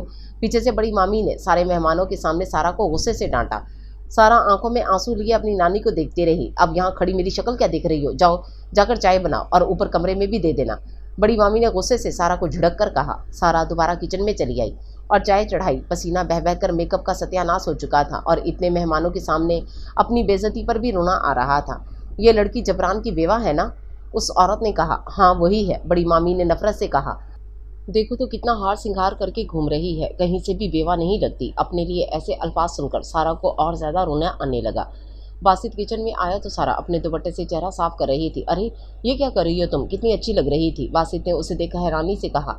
दिखाई नहीं दे रहा? अपने चेहरे से मेकअप साफ कर रही हूँ। मेरे ऊपर हार सिंगार अच्छा नहीं लगता क्योंकि मैं बेवा हूँ और तुम यहाँ से दफ़ा हो जाओ। ये सब तुम्हारी वजह से हुआ है। ना तुम मुझे चाय बनाने के लिए बुलाते और ना ही मुझे इतनी बातें सुननी पड़ती। सारा ने ग्लास बासित के ऊपर फेंकते हुए कहा, जो बासित ने फ़ौरन कैच पकड़ लिया। सारा वहीं कुर्सी पर बैठकर रोने लगी। सारा, क्या हुआ? किसी ने कुछ कहा है? बासित ने उसका चेहरा देखकर कहा। मुझे किसी ने कुछ नहीं कहा। तुम्हें भी कोई काम है तो बता दो, मैं वो भी कर लूँगी। सारा ने अपनी चुटिया से फूल वाली बेल निकालते हुए कहा। मुझे कोई काम नहीं, लेकिन तुम ये फूल क्यों निकाल रही हो? इतनी अच्छी लग रही थी, बासित ने परेशान होकर कहा। सारा ने खामोशी से उठकर चाय कपों में डाली। मुझे बताओ किसे देनी है, मैं दे दूंगा। बासित ने कहा। ये तुम बार बार आकर मुझसे हमदर्दी नहीं जताया करो और अपने काम से काम रखा करो। सारा कहकर ट्रे उठाकर पलटी तो किचन के दरवाजे पर हैदर खड़ा था और यकीनन वो सब सुन चुका था। कुछ देर पहले वो कितनी अच्छी लग रही, अब रोने से उसका सारा मेकअप खराब हो गया था। वो मैं ये कप रखने आया था, हैदर ने कहकर ट्रे रखी। दूसरी बार भी वो बहाने से सारा का दीदार करने आया था, लेकिन यहाँ सब उल्टा हो गया था। हैदर ट्रे रखकर जा चुका था और अपने साथ बहुत सी सोचें लेकर गया था। सारा ने ट्रे उठाई और बाहर आकर सबको चाय दी। खुर्शीद बेगम ने अपनी नवासी का मुरझाया हुआ चेहरा देखा तो वो भी उदास हो गई। सारा वापस किचन में आई और दूसरी ट्रे उठाने लगी। मुझे बताओ कहाँ देनी है, मैं दे देता हूँ, बासित ने कहा। जब बाहर लॉन में चाय देनी थी तब कहाँ मर गए थे तुम? सारा ने गुस्से से कहा। वो बाबा ने मुझे बाहर काम से भेज दिया था, बासित ने उसे बेबसी से कहा। सारा गुस्से से किचन से निकल गई और ऊपर सबको चाय दी। ये तुम्हें क्या हो गया सारा? हुस्ना ने उसे हैरानी से देखकर कहा, क्योंकि कुछ देर पहले वो तैयार होकर बहुत प्यारी लग रही थी, अब उसकी आंखें सूजी हुई थी और मेकअप मिट गया था। आप ही किचन में बहुत गर्मी थी इसलिए सारा मेकअप ख़राब हो गया। सारा ने बहाना बनाया। सारा, ये लो अपने झुमके और बालों के फूल। बासित ने कमरे में आकर कहा। अरे ये फूल तुमने अपने बालों से क्यों खोल दिए? कितने अच्छे लग रहे थे। जरनब ने चौंक कर कहा तो है किचन में बहुत गर्मी थी इसलिए खोल दिए और झुमके बहुत भारी हैं इसलिए नहीं पहन सकती। सारा ने कमरा समेटते हुए कहा। सारा इधर आओ। हुस्ना ने सारा को अपने पास बुलाया। सारा नजरें चुराकर हुस्ना के पास गई। अम्मी ने तुम्हें कुछ कहा है? हुस्ना ने उसका चेहरा देखकर पूछा। नहीं आपी, ऐसी कोई बात नहीं है, असल में मैं बहुत थक गई हूँ, सारा ने कहा तो बासित उसे अफसोस से देखकर चला गया। सारा, मेरी शादी में तुम मेरे लिए भी तैयार नहीं होगी? हुस्ना ने उसके हाथ थामकर कहा। आपी मैं तैयार हो रही हूँ। इतना कहकर अपना चेहरा ठीक किया, हल्की सी लिपस्टिक लगाई और सादी सी चुटिया बनाई, क्योंकि वो अपनी वजह से दूसरों की खुशियाँ ख़राब नहीं कर सकती थी। अब खुश? सारा ने मुस्कुरा कर कहा। उनके लिए ये भी बहुत था, वरना सारा बहुत ज़िद्दी थी, किसी की भी नहीं मानती थी। हुस्ना को नीचे लेकर आओ, रस्म शुरू करनी है, छोटी मामी ने कमरे में आकर कहा। सब लड़कियां हुस्ना को लेकर नीचे जाने लगीं। सारा कमरा ठीक करने लगी। वो नीचे नहीं जाना चाहती थी, नीचे मेहमानों और बड़ी मामी की बातों से बचना चाहती थी, उसे उनकी बातें बहुत तकलीफ देती थीं। सारा, दादी तुम्हें नीचे बुला रही हैं, गफरान ने कमरे में दाखिल होकर कहा। जी भाई मैं आती हूँ, सारा ने बेबसी से कहा और नीचे जाने लगी। सारा, अम्मी की बातें दिल पर मत लिया करो। जी भाई, सारा ने बिना पलटे जवाब दिया और नीचे चली गई। गफरान गहरा सांस लेकर रह गया। नीचे जाकर सारा खामोशी से नानी के बराबर में बैठ गई। मेरी बच्ची उदास क्यों है? नानी ने उसका माथा चूमकर कहा। नानी मैं ठीक हूँ। सारे कज़न्स उसे स्टेज पर बुला रहे थे, लेकिन वो जाना नहीं चाहती थी, क्योंकि कुछ दिनों पहले बड़ी मामी ने उसे कहा था कि वो सब्ज़ कदम है, उसकी बेटी की रस्मों से दूर रहे, वरना उनकी बेटी की ज़िंदगी पर बुरा असर पड़ेगा। काफ़ी देर बैठने के बाद उसे अपने ऊपर किसी की नज़रों की तपिश महसूस हुई। सर उठाकर देखा तो हैदर उसे ही देख रहा था। सारा ने उसे देखकर मुंह फेर दिया। बासित उसे ज़बरदस्ती स्टेज पर ले गया। सबसे पहले खुर्शीद बेगम ने रस्म करवाकर दुआ दी, फिर बाकी बड़े करने लगे। रस्म के बाद सारे कज़न से बहुत हल्ला गुल्ला किया। सारा खामोशी से एक साइड पर खड़ी हो गई क्योंकि बड़ी मामी उसे घूर कर देख रही थी। सारा ने स्टेज से नीचे नज़र दौड़ाई तो हैदर उसे ही देख रहा था। सारा ने उसे घूरा तो हैदर ने मुस्कुराकर कंधे उचका दिए। ढीठ कहीं का, सारा बुड़बड़ाई। कुछ कहा? जरनब ने पूछा तो सारा ने नफ़ी में गर्दन हिलाई। बासित हैदर को भी ज़बरदस्ती स्टेज पर ले आया। सारा साइड से होकर जाने लगी। अरे तुम कहाँ जा रही हो? अभी तो गानों का मुकाबला शुरू होने वाला है। ये डर गई है, हैदर ने मुस्कुरा कर कहा। मैं कोई डरी वरी नहीं हूँ, नानी बुला रही है, इन्हें खाना देना है, इसलिए मैं जा रही हूँ, सारा ने गुस्से से कहा और नीचे चली गई। नानी को खाना निकाल कर दिया और वहीं बैठ गई। बेटा तुम भी खाओ। नहीं नानी, मुझे भूख नहीं, आप खाएं। सारे मेहमान खाना खाकर ऐसा ऐसा जाने लगे तो सारा घर के अंदर आई और पूरा घर समेट कर ठीक किया। बाहर से अभी भी उसके कजन्स के शोर की आवाज़ आ रही थी। वो बाहर आई। बेटा मैं थक गई हूँ, अब बैठा नहीं जा रहा, मुझे मेरे कमरे में छोड़ दो। जी नानी, सारा ने इतना कहकर नानी का हाथ पकड़कर उठाया तो दूसरी साइड से हैदर ने आकर उनका हाथ थामा। आए दादी, मैं आपको छोड़ दूं, हैदर ने मुस्कुराकर कहा तो नानी ने उसके सर पर हाथ फेरकर उसका माथा चूमा। हैदर ने नानी को आराम से बेड पर बिठाया। सारा दवाइयाँ निकालने लगी। बेटा तुम गफरान के दोस्त हो ना? नानी ने पूछा। जी नानी, वो बिल्कुल मेरे भाइयों जैसा है, हैदर ने जवाब दिया। बेटा गफरान को शादी के लिए राजी और तुम भी शादी करो, नानी ने दवाई खाते हुए कहा। दादी, उनकी वाली ज़मीन के वासियों को नज़र नहीं आती, बासित ने कमरे में आकर कहा तो हैदर ने उसे घूरा। अरे ये क्या बात हुई? शादी तो एक ना एक दिन करनी ही है ना, तो तुम्हें जो पसंद है वो अपने माँ बाप को बताओ और इन्हें रिश्ते के लिए लेकर जाओ। अब बूढ़े होकर करोगे क्या शादी? नानी ने समझाते हुए कहा। जी दादी, जब वो राज़ी होगी तभी रिश्ता लेकर जाऊँगा, हैदर ने सारा को देखकर कहा, जो बहुत बेजार नज़र आ रही थी और अपनी लट बार बार कान के पीछे कर रही थी। वो ऐसे इंसान बनकर बैठी थी जैसे यहाँ मौजूद ही ना हो। तो बेटा उसे जल्दी राज़ी करो और शादी करो, ऐसा ना हो कि उसकी शादी किसी और से हो जाए, नानी ने कहा। हैदर भाई नीचे आपको खाने के लिए बुला रहे हैं, बासित ने कहा। हैदर जब जाने लगा तो पीछे से नानी की आवाज़ आई। सारा तुमने खाना खाया? नानी ने सारा से पूछा। नहीं नानी, मुझे भूख नहीं है, आज मैं आपके पास ही सोऊंगी, सारा ने जवाब दिया। अब हैदर कैसे खाना खा सकता था? उसकी भूख नींद सब उड़ चुकी थी। वो समझ गया था कि इस लड़की के दुख बहुत बड़े हैं। सारा सुबह सवेरे उठकर नमाज पढ़कर छत पर चली गई। ठंडी हवा के झोंके उसे सुकून दे रहे थे। वो थोड़ी देर आंखें बंद करके बैठी रही, फिर परिंदों के आगे दाना डाला और पानी भर कर रखा। बहुत सारे परिंदे उसके आसपास जमा हो गए थे। पीछे से गला खुंकारने की आवाज़ आई।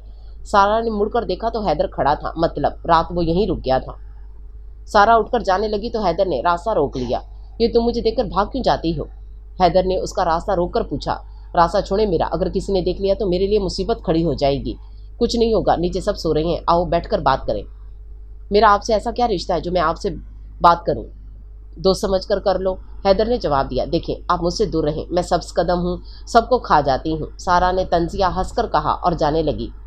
मुझसे शादी करेंगी? मैं सब पर साबित कर दूंगा कि आप सब्ज़ कदम नहीं हैं, हैदर ने मुस्कुराकर अपने सीने पर हाथ बांधकर कहा।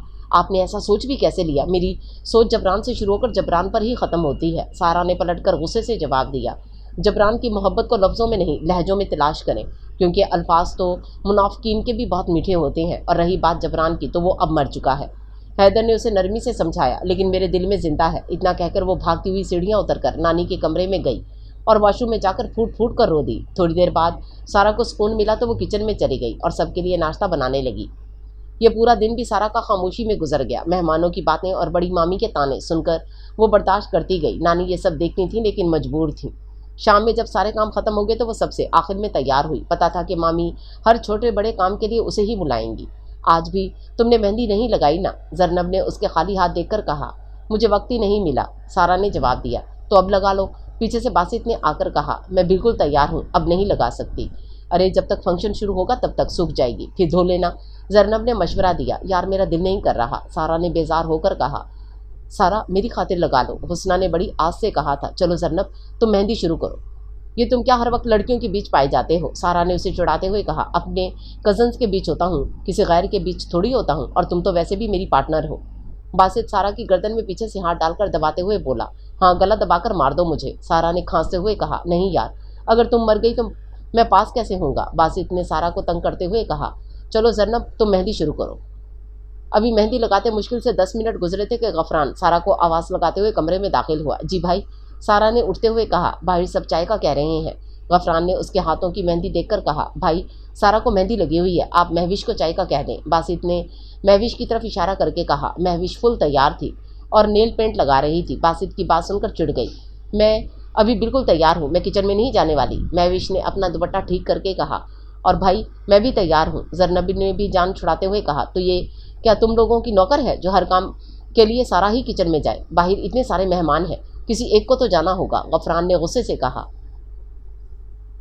भाई आप गुस्सा नहीं करें, मैं और बासित किचन में जाकर चाय बनाएंगे, सारा ने बात संभालते हुए कहा। गफरान इन दोनों को घूरकर कमरे से निकल गया। तुमने भाई के सामने मेरा नाम क्यों लिया?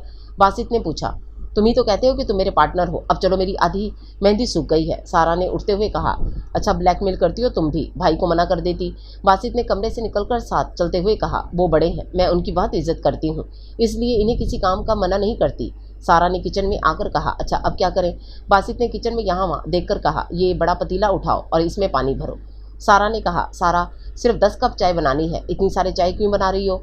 बासित ने कहा। क्योंकि कल भी बड़ी मामी ने मेहमानों के सामने बड़ी इज्जत अफजाई की थी, सारा ने बताया। ओह अच्छा, इसलिए कल तुम्हारा मूड ख़राब था। बड़ी मामी कभी कुछ गलत भी तो नहीं कहती, सारा ने एक नुक्ते पर नज़र जमाकर कहा। क्या गलत नहीं कहती? कुछ नहीं, तुम चीनी और पत्ती के डब्बे निकालो, फिर मैं तुम्हें बताती हूँ कि कितनी डालनी है, सारा ने बात खत्म करते हुए कहा। ताई अम्मी तुम्हें मनहूस और सब्ज़कदम के नामों से बुलाती हैं, इसलिए तुम्हारा मूड ख़राब होता है, बासित ने उदास होकर कहा। मेरी मेहंदी सूख गई है, मैं धो लेती हूँ, सारा ने मौजू ख़त्म होते कहा। खबरदार, जो मेहंदी धोई, मैं चाय बना रहा हूँ ना, और मेरी बात को पलटो मत, बासित ने गुस्से से कहा। ये महारानी यहाँ मेहंदी लगाकर बैठी है और बाहर सब मेहमान चाय का इंतजार कर रहे हैं, और बासित तुम क्यों चाय बना रहे हो? बड़ी मामी ने कहा। ताई अम्मी, सारा को मेहंदी लगी हुई थी तो मैं इसकी मदद कर रहा था, बासित ने कहा। इतना सारा काम पड़ा है, अभी क्या ज़रूरत थी इसे मेहंदी लगाने की, और इसका मेहंदी लगाना अच्छा भी लगता है क्या?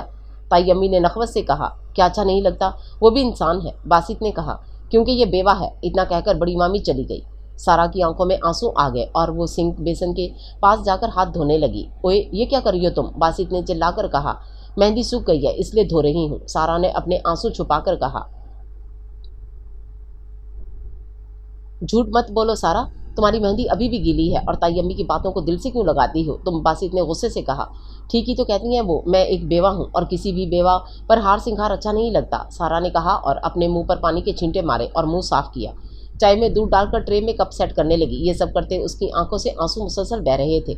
वैसे हर इंसान को अपने हक के लिए आवाज़ उठानी चाहिए, ऐसे रोने से कुछ नहीं होगा। सारा ने मुड़कर देखा तो हैदर किचन के दरवाजे पर सीने पर हाथ बांधकर खड़ा था। ये हमारे घर का मसला है, आप इससे दूर रहें तो बेहतर होगा, सारा ने गुस्से से कहा। देखो पार्टनर, सब तुम्हें समझाना चाहते हैं लेकिन तुम समझना ही नहीं चाहती। क्या गलत कहा हैदर भाई ने? बासित ने कहा।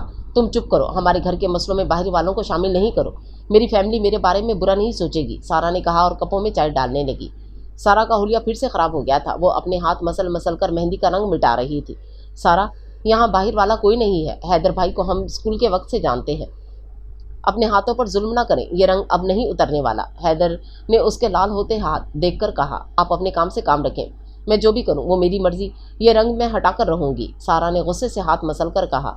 सारा, नहीं करो यार, बासित ने उसके हाथ पकड़कर कहा। तुम ये चाय बाहर दे दो, मैं कमरे में जा रही हूँ, इतना कहकर चाय की दूसरी ट्रे उठाई और बाहर लेडीज़ को चाय देने लगी। हैदर और बासित ने गहरा सांस लिया और बाहर चले गए। अरे ये क्या, तुमने मेहंदी भी धो ली और मेकअप भी मिटा दिया, जरनब ने उसके हाथ देखकर कहा। हाँ, गर्मी होने की वजह से मेहंदी फैल गई थी इसलिए धोनी पड़ी, लेकिन मेहंदी तो ठीक है, हुस्ना ने उसके हाथ देकर कहा।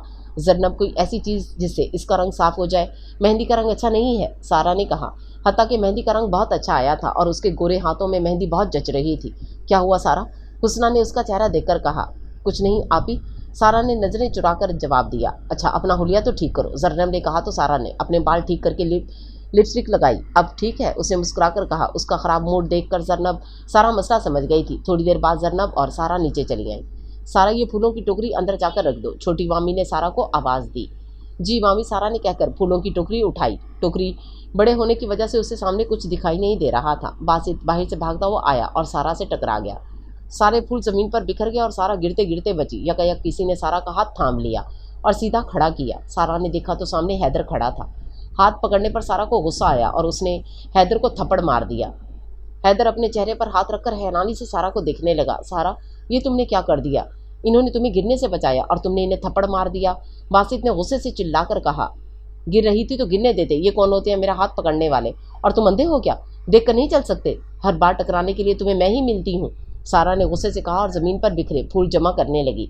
सारा, ये तुम ठीक नहीं कर रही, बासित ने उंगली उठाकर कहा। बासित, दूर रहो मुझसे, मैं जैसी हूँ मुझे मेरे हाल पर छोड़ दो। दूर से गफरान ये सब देखकर चला आया। तुम्हारी हिम्मत कैसे हुई मेरे दोस्त पर हाथ उठाने की? समझती क्या हो तुम खुद को? दूसरों का गुस्सा किसी पर भी निकाल दोगी। आइंदा अगर ऐसी गलती की तो मैं तुम्हें छोड़ूंगा नहीं। गफरान ने गुस्से से उसका बाजू पकड़कर कहा। छोड़ यार, चल यहाँ से। हैदर ने उसके सीने पर हाथ रखकर धक्का देकर कहा। अम्मी इसके साथ बिल्कुल ठीक करती हैं, ये इसी लायक है। सारा दिन इसको नौकरों की तरह रखा जाता है, लेकिन फिर भी इसका घमंड दूर नहीं होता। गफरान ने गुस्से से कहा। गफरान बस, अब और नहीं, हैदर ने चिल्लाकर कहा। सारा की आंखों से आंसू बहना शुरू हो गए थे। उसे यकीन नहीं आ रहा था कि गफरान भाई उसे ऐसा कुछ बोल सकते हैं। उसने फूलों की टोकरी वहीं छोड़ी और भागते हुए नानी के कमरे में बंद हो गई। भाई ये आपने क्या कर दिया? आपने उसे कुछ ज़्यादा नहीं बोल दिया? उसको आप पर बड़ा मान था, बासित ने अफसोस से कहा। हैदर और बासित गफरान की तरफ देखने लगे। गफरान पछताने लगा कि ये उसने गुस्से में क्या कर दिया। भाई सारा कहाँ है? जरनब ने अंदर आकर बिखरे फूल देकर कहा। वो सारा के सर में दर्द था, इसलिए वो दादी के कमरे में आराम कर रही है। बासित ने बात बनाकर कहा। ये क्या बात हुई? ये दिन दोबारा थोड़ी ना आएंगे। इतना कहकर दरवाज़ा बजाने लगी। सारा दरवाज़ा खोलो, हुस्ना आपी तुम्हें बुला रही हैं, जरनब ने आवाज़ देकर कहा। जन्नब मेरे सर में दर्द है, तुम जाओ, मैं बाद में आ जाऊंगी। सारा ने भारी आवाज़ में कहा। ये महारानी अंदर आराम कर रही है, बाहर मेहमानों को कौन देखेगा? बड़ी मामी ने अंदर आकर चिल्लाकर कहा। ताई अम्मी उसकी तबीयत ठीक नहीं, थोड़ी देर में आ जाएगी। बासित ने बात संभाली। ये तो इसके हर आए दिन के नाटक हैं, काम से दूर भागने के बहाने हैं, निकालो इसको बाहर। बड़ी मामी ने गुस्से से कहा। ताई अम्मी भाई के दोस्त खड़े हैं, कुछ तो लिहाज करें। जरनब ने शर्मिंदा होकर आहिस्ता आवाज़ में कहा। इतने में कमरे का दरवाज़ा खुला। चले मामी, सारा ने कहा और बिना किसी को देखे उनके साथ बाहर चली गई। उसका चेहरा देखकर हैदर को अपने दिल पर टीस महसूस हुई थी। उसका चेहरा देखकर ही लग रहा था कि वो कितना रोई है। गफरान सोचकर पछता रहा था कि उसने सारा के साथ अच्छा नहीं किया। बाकी कसर उसकी माँ ने पूरी कर दी। पूरे फंक्शन में सारा ने किसी से कोई बात नहीं की, बस मेहमानों को देखती रही और काम करती रही। स्टेज पर भी उसे कजन्स ने बुलाया, लेकिन काम के बहाने से नहीं गई। बासित भी बहाने से उससे बात करने की कोशिश कर रहा था, लेकिन वो किसी बात का जवाब नहीं दे रही थी। हैदर बस उसे काम करते और वेटर बनते देख सोच रहा था कि उसकी दोस्त की फैमिली ने सारा को कैसे रखा हुआ है। बासित हैदर को सब बता चुका था। गफरान पूरा टाइम सारा को देखकर पछताता रहा। उसको मौका ही नहीं मिल रहा था कि वो सारा को सॉरी कहे। फंक्शन खत्म हुआ तो सारा अपने कमरे में आ गई, नहाकर कपड़े बदले और बाल खुले छोड़कर लेट गई। वो अपनी जिंदगी के बारे में सोच रही थी। जरनब कमरे में आई तो सारा आंखें मूंद कर लेटी हुई थी। सारा, आज फंक्शन शुरू होने से पहले क्या हुआ था? जरनब ने उसका चेहरा देखकर कहा। कुछ नहीं, बस मेरे सर में दर्द था। झूठ मत बोलो, तुम कमरे से रोकर निकली थी। रोना तो मेरे नसीब में है, सारा ने कहा। मतलब? जरनब ने नासमझी से कहा। मतलब कुछ नहीं, मैं जा रही हूँ नानी के कमरे में। इतना कहकर वो चली गई। नानी के कमरे में आई तो वो बेड पर अपनी तस्वीर पढ़ रही थी। उसको देखकर फूंक मारी और तस्वीर साइड पर रखी। बेटा आज क्या हुआ था? नानी ने पूछा। नानी कुछ नहीं हुआ था, सब मेरे पीछे पड़े हुए हैं, सारा ने तंग होकर कहा। बेटा जब तुम बाहर आई थी तो तुम्हारे चेहरे से लग रहा था कि तुम रोकर आई हो। नानी का इतना कहना था कि वो अपनी नानी के सीने से लगकर फूट फूट कर रो दी। नानी, अल्लाह मियाँ ने मुझसे मेरे माँ बाप क्यों छीन लिए? सारा ने रोते हुए कहा। बस बेटा, उनकी उम्र इतनी ही लिखी थी। नानी ने गहरा सांस लेकर कहा। वो जानती थी कि उनकी नवासी बहुत दुखी है और अपने दुख किसी को नहीं बताती। अचानक कमरे का दरवाज़ा बजने की आवाज़ आई। सारा ने जल्दी से रुख मोड़कर दुपट्टा ओढ़ा और अपने आंसू साफ करने लगी। दुपट्टा ओढ़ने के बाद भी उसके लंबे बाल कमर से नीचे झलक रहे थे। दादी, हैदर को बुखार है, अगर कोई गोली है तो दे दे, गफरान ने सारा को देखते हुए कहा। हैदर भी सीने पर हाथ बांधे दरवाजे पर खड़ा था। उसको रोते देख अपने लब भींच गया। हाँ बेटा, ये नीचे वाली दराज में जो डब्बा रखा है इसमें हर गोली है, नानी ने दराज की तरफ इशारा करके कहा। गफरान ने दराज से डब्बा निकाला और इसमें से बुखार की 2 गोलियां निकाली। बेटा पहले खाना खा कर फिर दवाई लेना। दादी, मैंने इसको बहुत बोला है खाने का, लेकिन ये कहता है कि उसे भूख नहीं। हैदर जानता था कि सारा ने खाना नहीं खाया, फिर वो कैसे खा सकता था? सारा ने एक बार भी पीछे मुड़कर नहीं देखा। ठीक है बेटा, फिर तुम दूध से दवाई खा लेना। ठीक है दादी। इतना कहकर गफरान जाने लगा। हैदर भी उसे गहरी नज़र से देखकर चला गया। गोली का तो सिर्फ बहाना था। हैदर उसे एक नज़र देखकर अपने दिल को तसल्ली करने आया था, लेकिन यहाँ आकर उसे रोते देखकर उसका सुकून बर्बाद हो गया था। उनके जाने के बाद सारा भी चादर ओढ़कर लेट गई और उसकी आंखों से आंसू बहना शुरू हो गए। पता नहीं रोते हुए कब उसकी आंख लग गई। सारा ने सुबह मामूल के मुताबिक नाश्ता बनाना शुरू किया। रात देर तक फंक्शन चलता रहा, जिसके बाद सब सो रहे थे। हमें नाश्ता मिलेगा? गफरान ने कहा, लेकिन सारा ने जवाब नहीं दिया और उससे बात नहीं करना चाहती थी। गफरान ने गहरा सांस लिया। उसकी नाराज़गी समझता था। हैदर और गफरान ने जॉगिंग सूट पहन रखे थे। सारा ने टेबल पर इन दोनों के सामने नाश्ता रखा। बेटा हमें भी नाश्ता दे दो, खुरम मामू ने कहा। जी मामू, सारा ने मुख्तसर जवाब दिया और अपने दोनों मामू का नाश्ता टेबल पर रखा। वो यहाँ से जल्दी जाना चाहती थी। मामू, मुझे आपसे एक ज़रूरी बात करनी है, सारा ने कहा। हाँ बेटा कहो। मामू मैं जॉब करना चाहती हूँ, मैंने अपनी CV भेजी थी जो मंजूर हो गई है, मुझे आपसे इजाज़त लेनी थी, क्या मैं जॉब कर लूँ? सारा ने खुर्रम मामू का चेहरा देखकर कहा, बेटा जब हमारी कंपनी है तो कहीं और जॉब करने की क्या ज़रूरत है? जाफर मामू ने कहा, मामू मैं अपने बलबूते पर कुछ करना चाहती हूँ, मेरी जॉब इस्लामाबाद में लगी है। सारा ने बताया, बेटा तुम वहाँ कैसे रहोगी? खुर्रम मामू ने परेशान होकर कहा, मामू मैं वहाँ किसी हॉस्टल में रह लूँगी, कोई ज़रूरत नहीं है इस्लामाबाद जाने की, जो करना है कराची में ही करो। काफ़ी देर बर्दाश्त करने के बाद गफरान ने गुस्से से कहा, वो जानता था कि सारा इस घर से भागने के लिए ये सब कर रही है। मामू मुझे सिर्फ आपकी इजाज़त चाहिए। सारा ने गफरान को नज़रअंदाज करके कहा, मैंने कहा तुम नहीं जाओगी। गफरान ने गुस्से से खड़े होते हुए कहा, बेटा ये शादी ख़त्म हो फिर बात करते हैं। खुर्रम मामू ने बात ख़त्म करते हुए जवाब दिया, जी मामू। सारा इतना कहकर कमरे में चली गई। तुम इस्लामाबाद जाकर जॉब करोगी? बासित ने सारा को पीछे कमरे में आकर कहा, हाँ करूँगी। अपनी CV कब भेजी? हमें क्यों नहीं बताया? पता है गफरान भाई कितने गुस्से में थे। जरनब ने नाराज़ होकर कहा, वो गुस्से में है तो मैं क्या करूं? सारा ने तंग होकर कहा, यार कम से कम मुझे तो बता देती। और दादी को पता है क्या? हाँ नानी को मैंने पिछले हफ्ते ही बता दिया था, सारा ने जवाब दिया। सारा जब से ताई अम्मी ने तुम्हारी जॉब का सुना है तब से वो तुम पर बहुत गुस्सा है, बस मेहमानों की वजह से खामोश है। जरनब ने कहा, वो क्यों खामोश है? वैसे भी मेहमानों के सामने मुझे जलील करने की कोई भी मौका उन्होंने नहीं छोड़ा, तो अब ये दिखावा क्यों कर रही हैं? और बाकी की कसर उनके बेटे ने पूरी कर दी है। देखो जरनब, मैं अपनी ज़िंदगी के दिन सुकून से जबरान की यादों के साथ गुजारना चाहती हूँ, तो मेहरबानी करके मुझे मजबूर मत करो। तुम हमसे तंग आ गई हो इसलिए यहाँ से जा रही हो, बासित ने कहा। हाँ यही समझ लो, सारा ने कहा और अपने काम करने लगी। आज शादी का दिन था और घर में अफरा तफरी मची हुई थी। हुस्ना के साथ जरनब और महविश भी पार्लर चली गई थी। सारा ने पार्लर जाने से मना कर दिया था। वो अपनी तैयारी भी कर रही थी और छोटी मामी के साथ मेहमानों को चाय पानी का भी पूछ रही थी। बेटा हॉल जाने से पहले एक बार घर को ठीक कर लेना, बाद में सब थके हुए होंगे तो कुछ नहीं हो सकेगा, छोटी मामी ने कहा। जी मामी मैं कर लूँगी। सारे काम निपटाकर सारा सबसे आखिर में तैयार हुई। उसने सादी सी मैरून कलर की लंबी फ्रॉक पहन रखी थी, हल्का फुल्का मेकअप करके बाल खुले छोड़े और सैंडल के स्टेप बंद करने लगी। सारा चलो सब गाड़ी में बैठ गए, देर हो रही है, बासित ने कहा। हाँ बस आ रही हूँ, सारा ने सैंडल के स्टेप बंद करते हुए कहा। लाओ मैं बंद कर दूँ। बासित झुककर उसकी सैंडल के स्टेप बंद करने लगा। वो दुपट्टा ओढ़कर बासित के साथ नीचे आई। बेटा घर ठीक कर लिया ना? छोटी मामी ने पूछा। जी मामी कर लिया है, सारा ने जवाब दिया और जिस गाड़ी में नानी थी दौड़कर उसमें बैठ गई।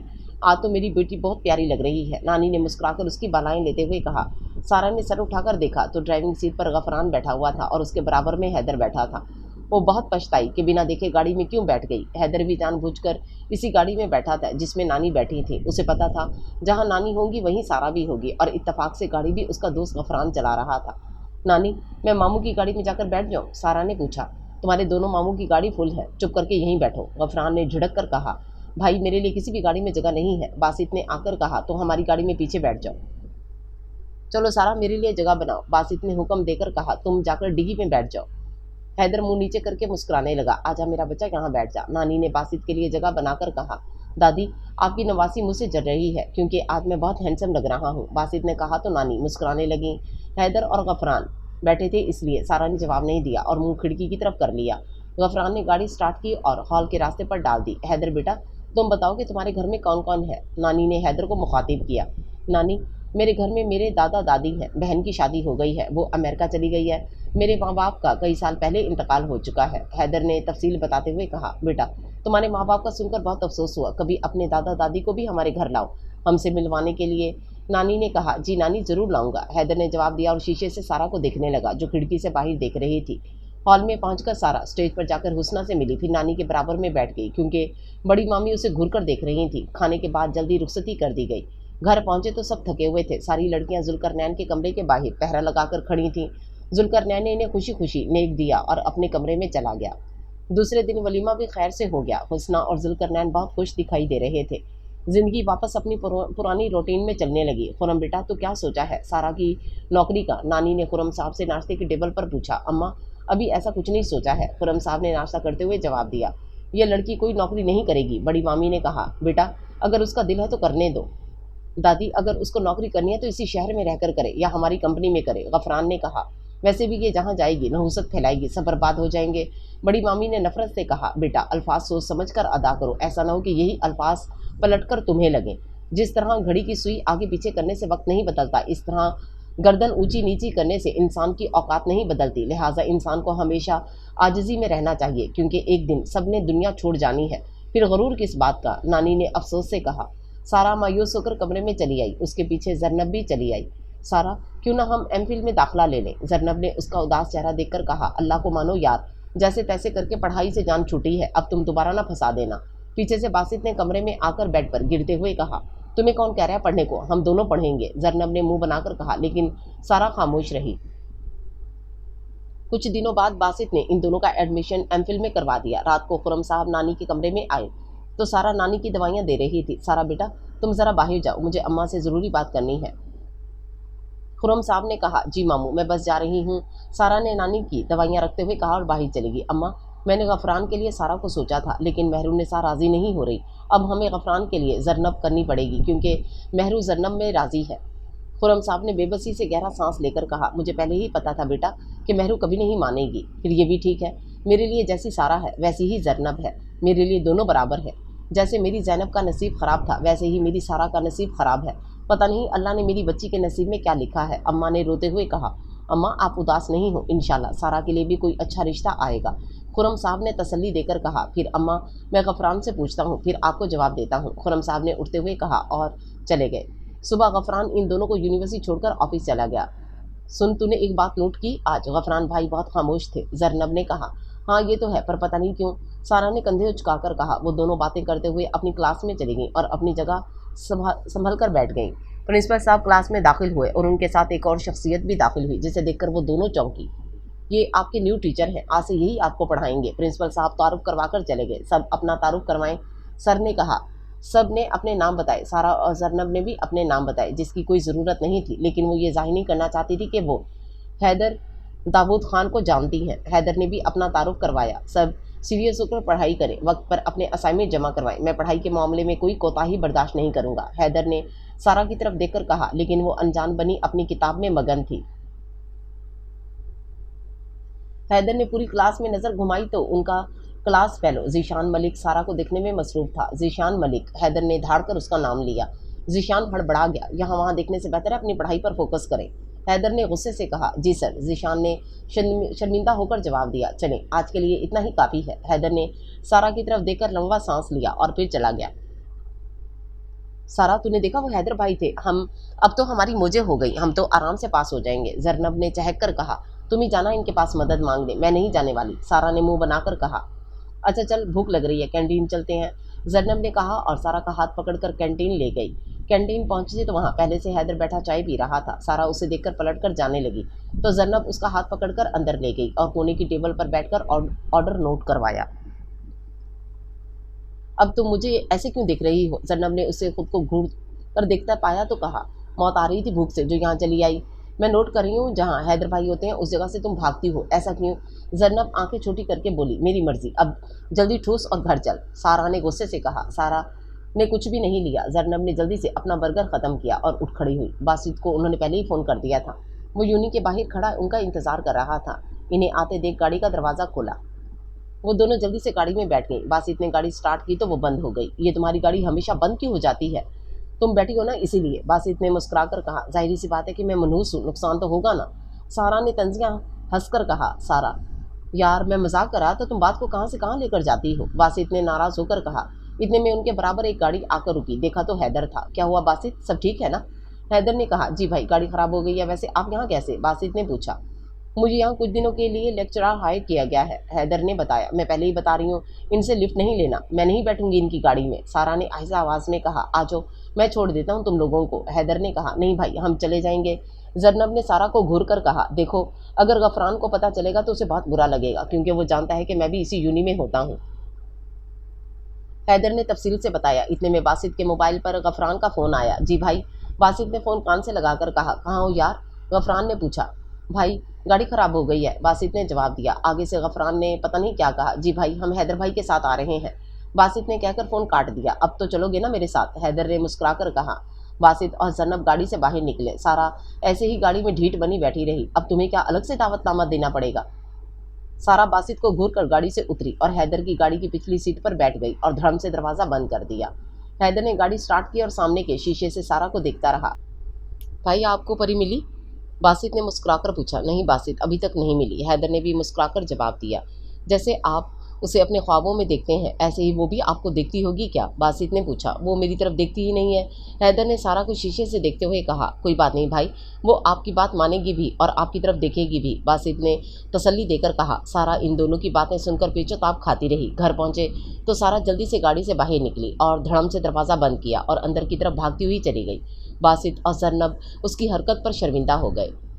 रात को वो दोनों सोने की तैयारी करने लगी तो दिलशाद बेगम कमरे में आईं। बेटा सोए तो नहीं? दिलशाद बेगम ने कहा। नहीं अम्मी, सोने की तैयारी कर रहे हैं, जरनब ने जवाब दिया। दरअसल बेटा मुझे तुमसे ज़रूरी बात करनी थी। बड़ी भाभी ने तुम्हारा हाथ अपने बेटे गफरान के लिए मांगा है। आपके बाबा ने कहा है कि आपसे पूछकर हम उन्हें जवाब देंगे। अब तुम बताओ। दिलशाद बेगम ने जरनब का चेहरा देखकर कहा। क्या हो गया है अम्मी आपको? वो मेरे भाई हैं, मैंने कभी उन्हें इस नज़र से नहीं देखा, जरनब ने जवाब दिया। वो तुम्हारे भाई नहीं, कज़न्स हैं। तुम्हारे सगे भाई जुल्करनैन और बासित हैं, और वैसे भी शादी से पहले सब भाई ही होते हैं, दिलशाद बेगम ने समझाया। क्या मुसीबत है अम्मी, अभी तो एमफिल में एडमिशन लिया है, जरनब ने तंग होकर कहा। देखो बेटा, खुरम भाई, भाभी, गफरान, अम्मा और तुम्हारे दोनों भाई राजी हैं। गफरान घर का देखा भाला बच्चा है, क्या बुराई है इसमें? सारा मैं जा रही हूँ, तुम भी इसे समझाना, दिलशाद बेगम ने सारा की तरफ देखकर कहा और चली गई। सारा जो इतनी देर से इन माँ बेटी की बहस सुन रही थी, जरनब को देखने लगी। ऐसे क्या देख रही हो? अम्मी के सामने मुंह में मूंग डालकर रखे थे, फूट नहीं सकती थी, जरनब ने गुस्से से देखकर कहा। ठीक ही तो कह रही थी मामी, आखिर एक ना एक दिन शादी तो करनी है ना, सारा ने कहा। तो तुम कर लो ना, वैसे भी मैंने हमेशा गफरान भाई को तुम्हारे साथ ही सोचा है, जरनब ने कहा। बकवास बंद करो अपनी, मैं अब कभी भी शादी नहीं करूंगी, सारा ने गुस्से से कहा। सारा ऐसे नहीं बोलो, इस घर में तुम्हारे साथ कैसा सलूक होता है वो हम सबको पता है, बेहतर है तुम भी शादी कर लेना और इस दोज़ख से चले जाना, जरनब ने समझाते हुए कहा। जरनब अब तुम ऐसी बातें करोगी तो मैं यहाँ से चली जाऊंगी, सारा ने नाराज़ होकर कहा। अच्छा मेरी माँ अब नहीं करती, जरनब ने होठों पर उंगली रखते हुए कहा। और मामी की बातों को ज़रूर सोचना, क्योंकि कोई भी माँ बाप अपने बच्चों का बुरा नहीं सोचते। सारा इतना कहकर चादर ओढ़कर लेट गई। जरनब ने थककर लाइट बंद कर दी और बिस्तर पर लेटकर गफरान के बारे में सोचने लगी। फिर पता नहीं कब उसकी आंख लग गई। सुबह दोनों यूनी के लिए तैयार हुई तो बासित बाहर खड़ा उनका इंतजार कर रहा था। आज तुम हमें लेकर जाओगे? सारा ने पूछा। हाँ, कोई मसला है? जहाँ तुम होते हो वहाँ मसले ही होते हैं, इससे बेहतर है हम खुद ही चले जाएं, सारा ने गेट की तरफ जाते हुए कहा। अरे मैं तो मजाक कर रहा था, अच्छा बताओ क्या मसला है? बासित ने उसका हाथ पकड़कर रोका। मसला ये है कि अगर तुम्हारी गाड़ी ख़राब होती है तो तुम हमें रिक्शा करवा दो, किसी से लिफ्ट लेने की क्या ज़रूरत है, सारा ने गुस्से से कहा। सारा मैं रिक्शा ही करवा रहा था, लेकिन मैं गफरान भाई की बात कैसे टालूं, बासित ने बेचारगी से कहा। बहरहाल अब अगर तुमने किसी से लिफ्ट ली तो बहुत बुरा होगा, सारा ने उंगली दिखाकर कहा। सारा हैदर भाई बहुत अच्छे इंसान हैं, जरनब ने समझाया। होंगे, लेकिन मैं उनसे नफरत करती हूँ, अब तो इन्हें 2 साल बर्दाश्त करना होगा, सारा ने गुस्से से कहा और गाड़ी में बैठ गई। यूनी पहुंचकर अपनी क्लास में जाकर जगह संभाली। पीछे से हैदर भी क्लास में दाखिल हुआ और पढ़ाना शुरू किया। पूरा वक्त सारा ने एक नज़र भी हैदर को नहीं देखा। छुट्टी हुई और वो दोनों गेट की तरफ आईं, लेकिन बासित इन्हें लेने अभी तक नहीं आया था। अरे यार, मैं अपनी किताबें तो क्लास में भूल आई, सारा ने अपने सर पर हाथ मारकर कहा। मैं यहीं खड़ी हूँ, तुम जल्दी से लेकर आओ, जरनब ने कहा। हाँ ये ठीक है, सारा ने कहा और अपनी बुक्स उठाने क्लास में चली गई। बुक्स उठाकर पलटी तो जीशान खड़ा था। सारा उसे नज़रअंदाज करके साइड से जाने लगी। मुझसे दोस्ती करेंगी मिस सारा, जीशान ने पूछा। मैं लड़कों से दोस्ती नहीं करती, इतना कहकर सारा जाने लगी तो जीशान ने उसका हाथ पकड़ लिया। सारा को उसका हाथ पकड़ना बुरा लगा तो रखकर एक थप्पड़ दे मारा। सारा तुम्हारी इतनी हिम्मत कि तुमने मुझे थप्पड़ मारा, तुम जानती भी हो कि मैं कौन हूँ, अब तुम देखो कि मैं तुम्हारे साथ क्या करता हूँ, जीशान ने गुस्से से कहा और उसकी चादर खींच ली। चादर खींचने से उसका स्टॉलर भी खुल गया था। सारा अपने गिर्द हाथ लपेटकर हैरानी से उसे देख रही थी। जीशान उसके साथ ज़बरदस्ती करने लगा। छोड़ो मुझे कमीने इंसान, वरना मैं शोर मचाकर सबको बुलाऊंगी, सारा ने अपने आप को छुड़वाते हुए कहा तो जीशान ने उसे दोबारा थप्पड़ मारा। उसके गाल पर जीशान की उंगलियों के निशान छप गए थे और उसका एक आसनीन भी फट गया था। ये यूनिवर्सिटी मेरे बाप की है, जिसको बुलाना है बुलाओ, जीशान ने कहा और सारा के साथ ज़बरदस्ती करने लगा। इतने में हैदर क्लास में दाखिल हुआ। वो अपना मोबाइल भूल गया था। सारा की हालत देखकर उसका खून खौल उठा। जीशान ने हैदर को देखा तो झटके से सारा को छोड़ दिया। सर वो सारा ने मुझे खुद बुलाया था, जीशान ने घबरा कर कहा। सारा ने आंखों में आंसू लेकर हैदर को देखा। उसका पूरा हुलिया बिगड़ गया था, कपड़े फट गए थे, चादर ज़मीन पर पड़ी थी, बाल बिखर गए थे, होंठ फट गया था और उसमें से खून बह रहा था। सारा अपने गिर्द हाथ लपेटकर सर झुकाए खड़ी रो रही थी। हैदर ने उसकी हालत देखकर गहरा सांस लिया और बिना शोर शराबे के क्लास का दरवाज़ा बंद किया। चादर उठाई और स्टॉलर उसके सर पर लपेटा, चादर फैलाकर उसे ओढ़ाई और अपने रुमाल से उसका चेहरा साफ किया। सारा आंखों में आंसू लिए हैदर की कार्रवाई देखती रही। फिर हैदर जीशान की तरफ पलटा। सर मेरा यकीन करें, इसने ही मुझे बुलाया था, जीशान ने परेशान होकर कहा। क्या कहा था तूने कि ये यूनिवर्सिटी तेरे बाप की है? हैदर ने इतना कहकर उसे जोर का थप्पड़ मारा। तेरी हिम्मत कैसी हुई इस लड़की पर हाथ उठाने की? अब मैं तुझे बताऊंगा कि ये यूनिवर्सिटी किसके बाप की है। इतना कहकर हैदर ने उस पर लातों घूंसों की बरसात कर दी। इतने में क्लास का दरवाज़ा जोर से बजने लगा, जो कुछ लोगों ने जोर आजमाई से खोल दिया। पहले जरनब घबराकर क्लास में दाखिल हुई, फिर उसके पीछे प्रिंसिपल, बासित और कुछ स्टूडेंट दाखिल हुए। प्रिंसिपल और कुछ लड़कों ने दौड़कर हैदर को पकड़ा। जरनब ने सारा की हालत देखकर अपने मुंह पर हाथ रख दिया और दौड़कर उसे गले लगाया। सारा, तुम ठीक तो हो ना? इतनी देर क्यों कर दी? जरनब उसे देखकर सारा मामला समझ गई। जरनब के गले लगाने की देर थी कि सारा फूट फूट कर रो दी। हैदर को कुछ लोगों ने पकड़ रखा था। उसने ज़ीशान की बहुत बुरी हालत कर दी थी।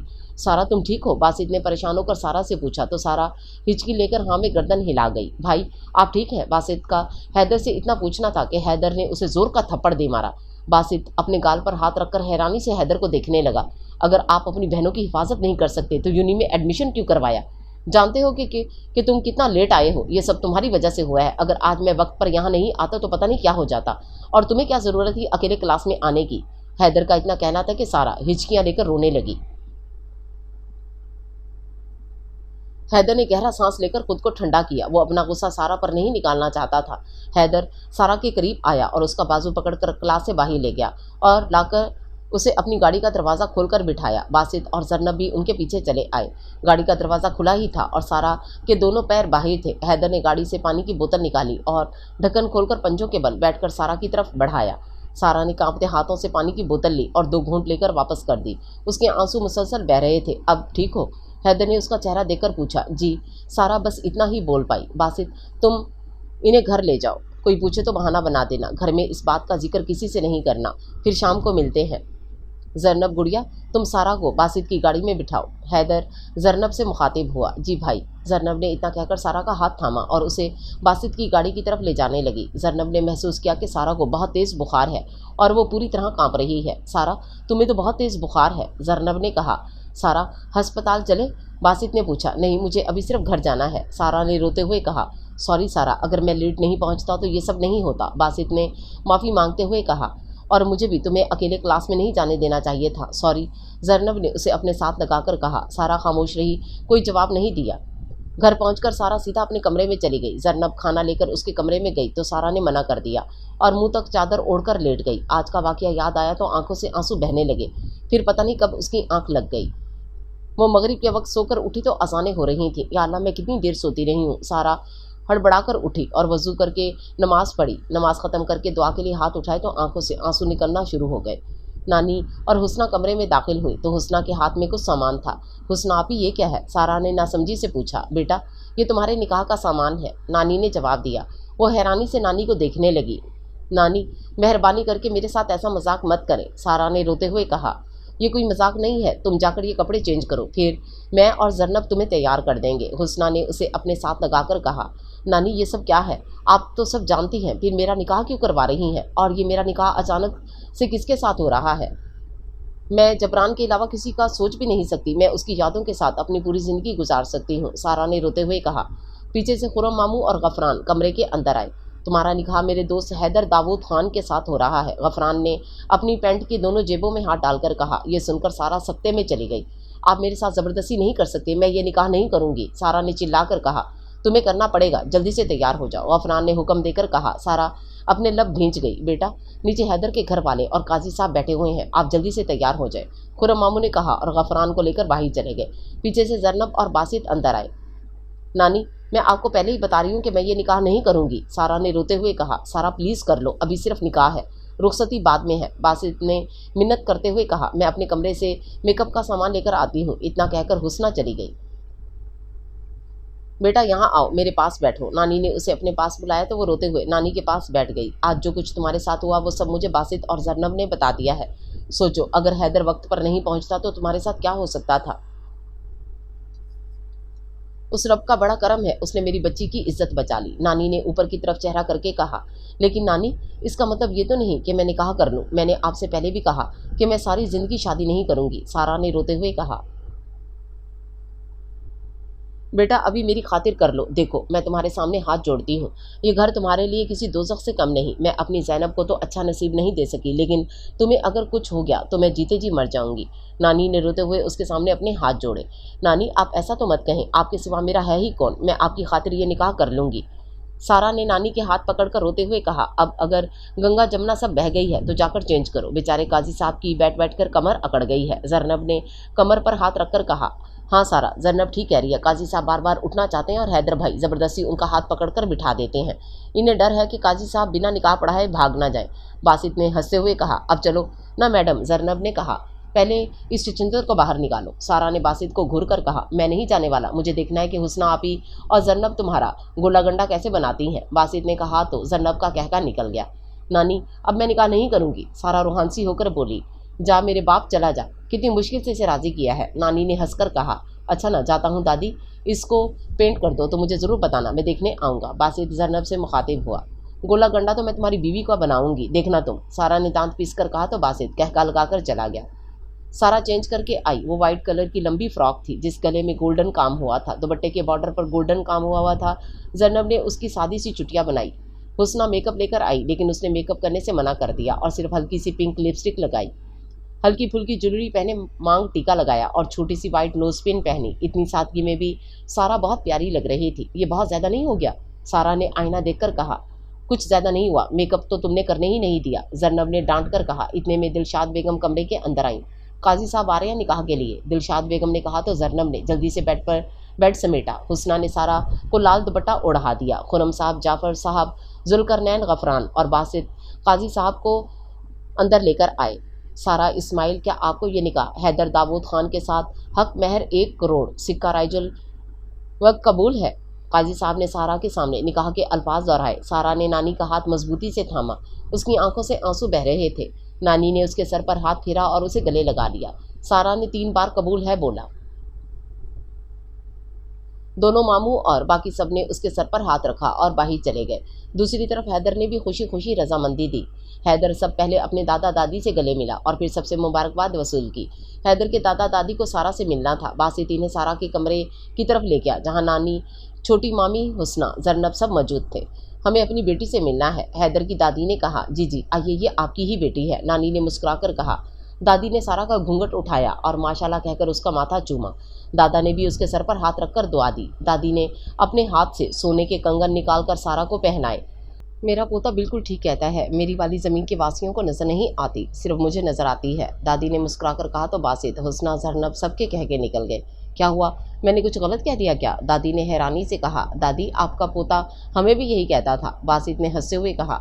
हाँ तो ठीक ही तो कहता था, मेरी नवासी है भी तो हीरे जैसी, नानी ने कहा। बिल्कुल ठीक कह रही हैं आप, दादी ने मुस्कुराकर जवाब दिया। सारा उनकी बातें सुनकर शर्मिंदा होने लगी और सर झुकाकर बैठी रही। दादा दादी और नानी बाहर चले गए। उनके जाते ही सबने सारा को घेर लिया। हाँ भाई, क्या तुम ज़मीन के वासियों को नज़र नहीं आती? बासित ने हंसते हुए कहा। बकवास बंद करो अपनी और दफ़ा हो जाओ यहाँ से, सारा ने गुस्से से बासित को घूर कर कहा। आज मेरी बहन कितनी प्यारी लग रही है, हुस्ना ने मुस्कुराकर उसे अपने साथ लगाकर कहा। आप ही नहीं करे ना, सारा ने दोनों हाथों से अपना चेहरा छुपाकर कहा। देखें तो आप ही, इसके गाल कितने लाल हो रहे हैं, जरनब ने उसे तंग करते हुए कहा। अच्छा हुआ मेकअप नहीं किया वरना पूरी गोला गंडा लगती, बासित ने उसका मजाक उड़ाते हुए कहा। तुम बाहर जाओ वरना मैं तुम्हारी शिकायत मामू से कर दूंगी, सारा ने गुस्से से कहा। अच्छा जाता हूँ ना, गोला गंडा कहीं की। इतना कहकर बासित भागते हुए कमरे से चला गया। सब यहाँ वहाँ की बातें करने लगे। इतने में गफरान कमरे में आया। तुम सब लोग बाहर निकलो, हैदर को सारा से मिलना है, गफरान ने कहा। गफरान की बात सुनकर सारा घबरा गई और हुस्ना का हाथ पकड़ लिया। अरे कुछ नहीं होगा, वो सिर्फ तुमसे बात करेंगे, हुस्ना ने सारा के कान में कहा। फिर सब बाहर चले गए। हैदर कमरे में आया और लॉक लगा लिया। ये आपने लॉक क्यों लगाया? सारा ने घबरा कर कहा। क्योंकि अब हमारी भी कुछ प्राइवेसी है, हैदर ने उसका घबराया हुआ चेहरा देखकर कहा। वो इतनी खूबसूरत लग रही थी कि हैदर उसके चेहरे से नज़र ही नहीं हटा पा रहा था। देखें, आप दरवाज़ा खोल दें, बाहर सब लोग पता नहीं क्या समझेंगे, सारा ने परेशान होकर कहा। यही ना कि अब हम मियाँ बीवी हैं, हैदर ने उसके साथ बेड पर बैठकर कहा। तो सारा थोड़ा दूर हो गई। आप क्यों आए हैं यहाँ? सारा ने पूछा। आपसे मिलने, हैदर ने जवाब दिया। अब आप ठीक है ना? हैदर ने कहा। जी मैं ठीक हूँ, लेकिन आपने ये निकाह क्यों किया? क्योंकि मैं आपको पसंद करता हूँ, पहली बार आपको देखा था तभी सोच लिया था कि मैं आप ही से शादी करूँगा, हैदर ने तफसील बताई। लेकिन आप मेरे बारे में कुछ नहीं जानते, मैं सब जानता हूँ, यही ना कि आपका निकाह पहले जबरान से हुआ था और आप दोनों एक दूसरे को पसंद भी करते थे। उसके बाद जबरान की हादसे में मौत हो गई। जबरान को मैं भी जानता था, वो बहुत अच्छा लड़का था। हैदर ने अफसोस से कहा, लेकिन आप मेरे बारे में अभी भी एक बात नहीं जानते कि मैं मनहूस हूँ, सब्ज कदम हूँ। जहाँ जाती हूँ सब बर्बाद कर देती हूँ, सबको खा जाती हूँ। पहले अपने माँ बाप को खा गई, फिर जबरान को खा गई। अब आप बर्बाद हो जाएंगे, इसलिए मेहरबानी करके मुझसे दूर रहिए। सारा ने रोते हुए कहा। सारा। हैदर धाड़ा। सारा उसकी धार सुनकर सहम गई और मुंह नीचे करके हिचकियां लेकर रोने लगी। हैदर ने गहरा सांस लेकर अपने चेहरे पर और बालों पर हाथ फेरा। सारा, आज के बाद मैं आपकी जुबान से ये बात ना सुनूं। हैदर इतना कहकर धड़म से दरवाज़ा बंद करके चला गया। सब लोग नीचे बैठे थे, लेकिन सारा अपने कमरे में ही बैठी रही। एक तो उसे बुखार था और फिर हैदर भी उससे नाराज़ होकर गया था। उसकी हिम्मत ख़त्म हो गई। रात के 10 बजे के करीब जरनब उसके लिए खाना लेकर आई थी। चलो सारा, उठकर खाना खा लो। जरनब, मुझे भूख नहीं है, सारा ने निकाह से कहा। जरनब ने उसका माथा चेक किया तो उसे बहुत बुखार था। सॉरी सारा, इस निकाह के चक्कर में मैं तुम्हें दवाई देना भूल गई। तुम थोड़ा सा खा लो, फिर मैं तुम्हें दवाई देती हूँ, वरना हैदर भाई बार बार मुझे फ़ोन करके कान पकाते रहेंगे। जरनब, मुझे एक बार बड़ी मामी से मिलना है, सारा ने हिम्मत करते हुए बैठकर कहा। पहले खाना खा लो, फिर उनसे मिल लेना, जरनब ने समझाते हुए कहा। लेकिन उसने जरनब की बात सुनी ही नहीं और उठकर बड़े मामू के कमरे की तरफ चली गई। कमरे का दरवाज़ा नॉक किया तो अंदर से बड़े मामू की आवाज़ आई, आ जाओ। वो अंदर गई तो मामू किताब पढ़ रहे थे और मामी बेड से टेक लगाकर सोचों में गुम थी। अस्सलाम वालेकुम, सारा ने सलाम किया। वालेकुम सलाम, मामू ने जवाब दिया, लेकिन मामी ने जवाब देना गवारा नहीं किया। मामी, कैसी हैं आप? सारा उंगलियां चटकाकर पूछने लगी, जैसे निकाह करके बहुत बड़ा गुनाह कर लिया हो। आज जो तुमने किया है, इसके बाद मैं कैसी हो सकती हूँ? मामी, मैंने कुछ भी जानबूझकर नहीं किया, मुझे नानी, मामू और गफरान भाई ने निकाह करने के लिए मजबूर किया था, सारा ने रोते हुए कहा। तुम्हें एक बार भी जबरान की याद नहीं आई? तुम तो बड़े बड़े दावे करती थी कि तुम उसके नाम पर सारी ज़िंदगी गुजार दोगी, मामी ने नफरत से कहा। मामी, मुझे माफ़ कर दे, मैं मजबूर थी। जो लोग अपनी बात पर अटल हो जाते हैं उनके लिए कुछ भी मुश्किल नहीं होता। अपने ये नाटक अपने पास रखो, मामी ने कहकर मुँह फेर लिया। बच्ची कितनी देर से तुम्हारी मिन्नतें कर रही है, माफ़ी मांग रही है, माफ़ कर दो उसे। खुरम मामू, जो इतनी देर से इन दोनों की बहस सुन रहे थे, फट पड़े। मैंने इसे नहीं कहा था कि आकर मुझसे माफ़ी मांगे, मामी ने मुंह झटक कर कहा। देखो महरू, अब हमारा बेटा नहीं रहा तो ये क्या सारी ज़िंदगी उसके नाम पर बैठी बूढ़ी हो जाए? इसको भी ज़िंदगी जीने का पूरा हक है, खुरम मामू ने मामी को समझाते हुए कहा। तो जाए, जी अपनी ज़िंदगी, यहाँ क्यों आई है? मामी ने गुस्से से कहा। बेटा तुम जाओ यहाँ से, अपनी मामी से बात करके तुम दीवार से सर टकरा रही हो, मामू ने अफसोस से अपनी बीवी को देखते हुए कहा। सारा रोते हुए अपने कमरे में चली गई।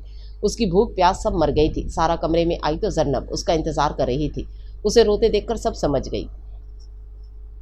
क्या फ़ायदा ताई अम्मी के पास जाने का, कुछ मिला वहाँ जाकर? जरनब ने उसे डांटते हुए कहा। जरनब, तुम जाओ, मुझे सोना है, सारा ने उदास होकर कहा। पहले खाना खाओ, दवाई लो, फिर सो जाना। मुझे भूख नहीं है। ठीक है, फिर तुम्हें खाना हैदर भाई ही आकर खिलाएंगे, जरनब ने उठते हुए कहा। बकवास मत करो, इतना कहकर चादर ओढ़कर लेट गई और सोचने लगी कि मामी ठीक ही तो कह रही थी कि उसने जबरान को धोखा दिया है। ये सब सोचते हुए उसकी आंख लग गई और वो भूखी ही सो गई। रात के किसी पहर कमरे की लाइट ऑन हुई और किसी ने उसे बाजू से पकड़कर बिठाया। वो नींद के ज़ेरे असर थी। उसे ऐसे लगा कि सामने जबरान बैठा है। जबरान? सारा बुड़बड़ाई। मैं जबरान नहीं, हैदर हूँ। हैदर ने उसका गाल थपथपाया। आप यहाँ क्या कर रहे हैं? सारा ने होश में आकर कहा। तुमने खाना क्यों नहीं खाया? हैदर ने निवाला बनाकर उसके मुंह में डाला। मुझे भूख नहीं थी और अभी भी मेरा दिल नहीं कर रहा, सारा ने मुंह बनाकर कहा। कल यूं नहीं आओगी? हैदर ने उसे दूसरा निवाला खिलाते हुए कहा। नहीं, कल तो क्या, मैं अब कभी नहीं आऊँगी। क्यों, पढ़ना नहीं है क्या? हैदर उसे बातों में लगाकर खिलाते जा रहा था। नहीं पढ़ना मुझे, सारा ने तंग होकर कहा। उस जिशान का मैंने पक्का बंदोबस्त करवा दिया है, अब किसी लड़की को तंग करने के बारे में सोचेगा भी नहीं, हैदर ने बताया। मेरे सामने आए तो कीमे की मशीन में उसका कीमा निकाल दूं, सारा ने गुस्से से कहा। तो इस वक्त क्यों नहीं निकाला? उस वक्त मैं डर गई थी। देखो सारा, जब कभी ऐसा वक्त आए तो डर कर साइड पर रखकर अपने हक के लिए लड़ा करो, हैदर ने उसका हाथ थाम कर कहा। सारा घबरा गई और उसके हाथ से अपना हाथ छुड़ा लिया। अच्छा, कॉफ़ी पियोगी? जरनब ला रही है, हैदर ने उसे कंफ्यूज देकर कहा। इतने में जरनब कॉफ़ी की ट्रे लेकर अंदर आई। अरे वाह भाई, आपने तो पूरा खाना ख़त्म करवा दिया, जरनब ने तारीफ करते हुए कहा। सारा ने देखा कि वाकई हैदर उसे पूरा खाना खिला चुका था। ये लो दवाई खाओ। इससे पहले वो कोई एहतजाज कर दी, हैदर ने गोली उसके मुंह में रखी और पानी का ग्लास उसके मुंह से लगा दिया। कॉफ़ी पियो, हैदर ने ट्रे उसके पास खिसकाई। अच्छा अब मैं चलती हूँ, सुबह यूनी भी जाना है, जरनब इतना कहकर चली गई। हैदर ने कॉफ़ी ख़त्म की और सारा के करीब आकर उसके गले का बटन बंद किया। सारा घबरा गई। कल यूनी ज़रूर आना, अब तुम्हें कोई परेशानी नहीं करेगा, इतना कहकर उसके माथे पर अपनी मोहब्बत की पहली मोहर सब कर की और चला गया। सारा हैरानी से गिंग होकर बैठी रही। जब होश आया तो उसकी कॉफ़ी ठंडी हो चुकी थी। उसने ठंडी कॉफ़ी ही उठाकर पी ली, फिर उठकर लाइट बंद की और सोने के लिए लेट गई। सुबह मामूल के मुताबिक उठी, अपने सारे काम ख़त्म किए, लेकिन यूनी नहीं गई। ऐसे ही दूसरा दिन भी गुजर गया। तीसरे दिन वो नाश्ता बना रही थी कि अचानक से सुबह ही सुबह हैदर चला आया। आप इतनी सुबह, खैर तो है? हाँ, मुझे नाश्ता दो और तुम जाकर यूनी के लिए तैयार हो। हैदर वहीं किचन में रखी कुर्सी पर बैठ गया। मैंने कहा था ना कि मैं यूनी नहीं जाऊंगी, सारा ने उसके सामने नाश्ता रखते हुए कहा। देखता हूँ कैसे नहीं जाती, तुम्हारे पास सिर्फ 10 मिनट है। अगर 10 मिनट में तुम तैयार नहीं हुई तो फिर मैं जो करूँगा उसका जिम्मेदार मैं नहीं। हैदर बोलकर नाश्ते पर झुक गया। आप मेरी बात समझ क्यों नहीं रहे? सारा ने उसे बेबसी से देखकर कहा। क्या नहीं समझ रहा मैं, ज़रा समझाओ मुझे। हैदर ने नाश्ता करते हुए कहा। प्लीज़ मुझसे दूर रहें, ये वक्ती जज्बात हैं, क्यों अपने आप को नुकसान में डाल रहे हैं? सारा ने उसे समझाते हुए कहा। तो अभी तक तुम्हारा ये भूत नहीं उतरा? हैदर ने खड़े होकर गहरा सांस लेकर कहा और उसका हाथ पकड़कर कमरे में लेकर जाने लगा। ये क्या कर रहे हैं आप? तुम्हें तैयार करने के लिए लेकर जा रहा हूँ, हैदर ने चलते हुए कहा। सारा का सांस अटक गया। मैं होती हूँ तैयार, आप मेरा हाथ छोड़ें, मैं जरनब को भी उठा देती हूँ। जरनब आज नहीं जाएगी, तुम जल्दी से तैयार हो, मैं तुम्हें लेकर भी जाऊँगा और वापस भी लेकर आऊँगा। मैं इतनी जल्दी असाइनमेंट कैसे बनाऊँ? मैं बना दूंगा, अब खुश? हैदर ने कमरे के दरवाजे पर सारा का हाथ छोड़ा। अब तुम्हारे पास सिर्फ 5 मिनट है। अगर 5 मिनट में तुम तैयार होकर नीचे नहीं आई तो फिर मैं जो भी करूँगा वो मेरी मर्जी, हैदर ने धमकी देते हुए कहा और चला गया। इस जरनब की बच्ची को भी आज ही छुट्टी करनी थी, इसको तो मैं बाद में पूछती हूँ। इतना कहकर वो जल्दी जल्दी अपने हाथ चलाने लगी। जल्दबाजी में हैदर और सारा ने नाश्ता भी नहीं किया। सारा को ये सब किसी सज़ा से कम नहीं लग रहा था। वो जल्दी से चादर ओढ़कर नीचे आई तो हुस्ना और जरनब नाश्ता लगा रही थी और सब बैठे नाश्ता कर रहे थे। बेटा आओ नाश्ता करो, नानी ने कहा। नहीं नानी, बहुत देर होगी, या यूनी में कर लूँगी, सारा जरनब को घूर कर देखते हुए बोली और जरनब ने मुंह में हंसी दबाकर चेहरा दूसरी तरफ कर लिया। सारा जाने लगी तो पीछे से गफरान की आवाज़ आई। सारा, मेरे दोस्त को तंग करना बंद करो, गफरान ने नाश्ता करते हुए कहा। सारा सुनकर खामोशी से बाहर चली गई।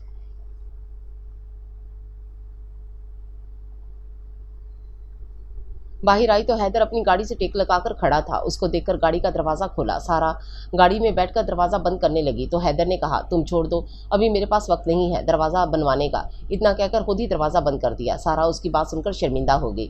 घर में सबको पता था कि सारा हैदर के साथ गई है। पीरियड ख़त्म करके नाश्ता करने कैंटीन चलेंगे, ठीक है?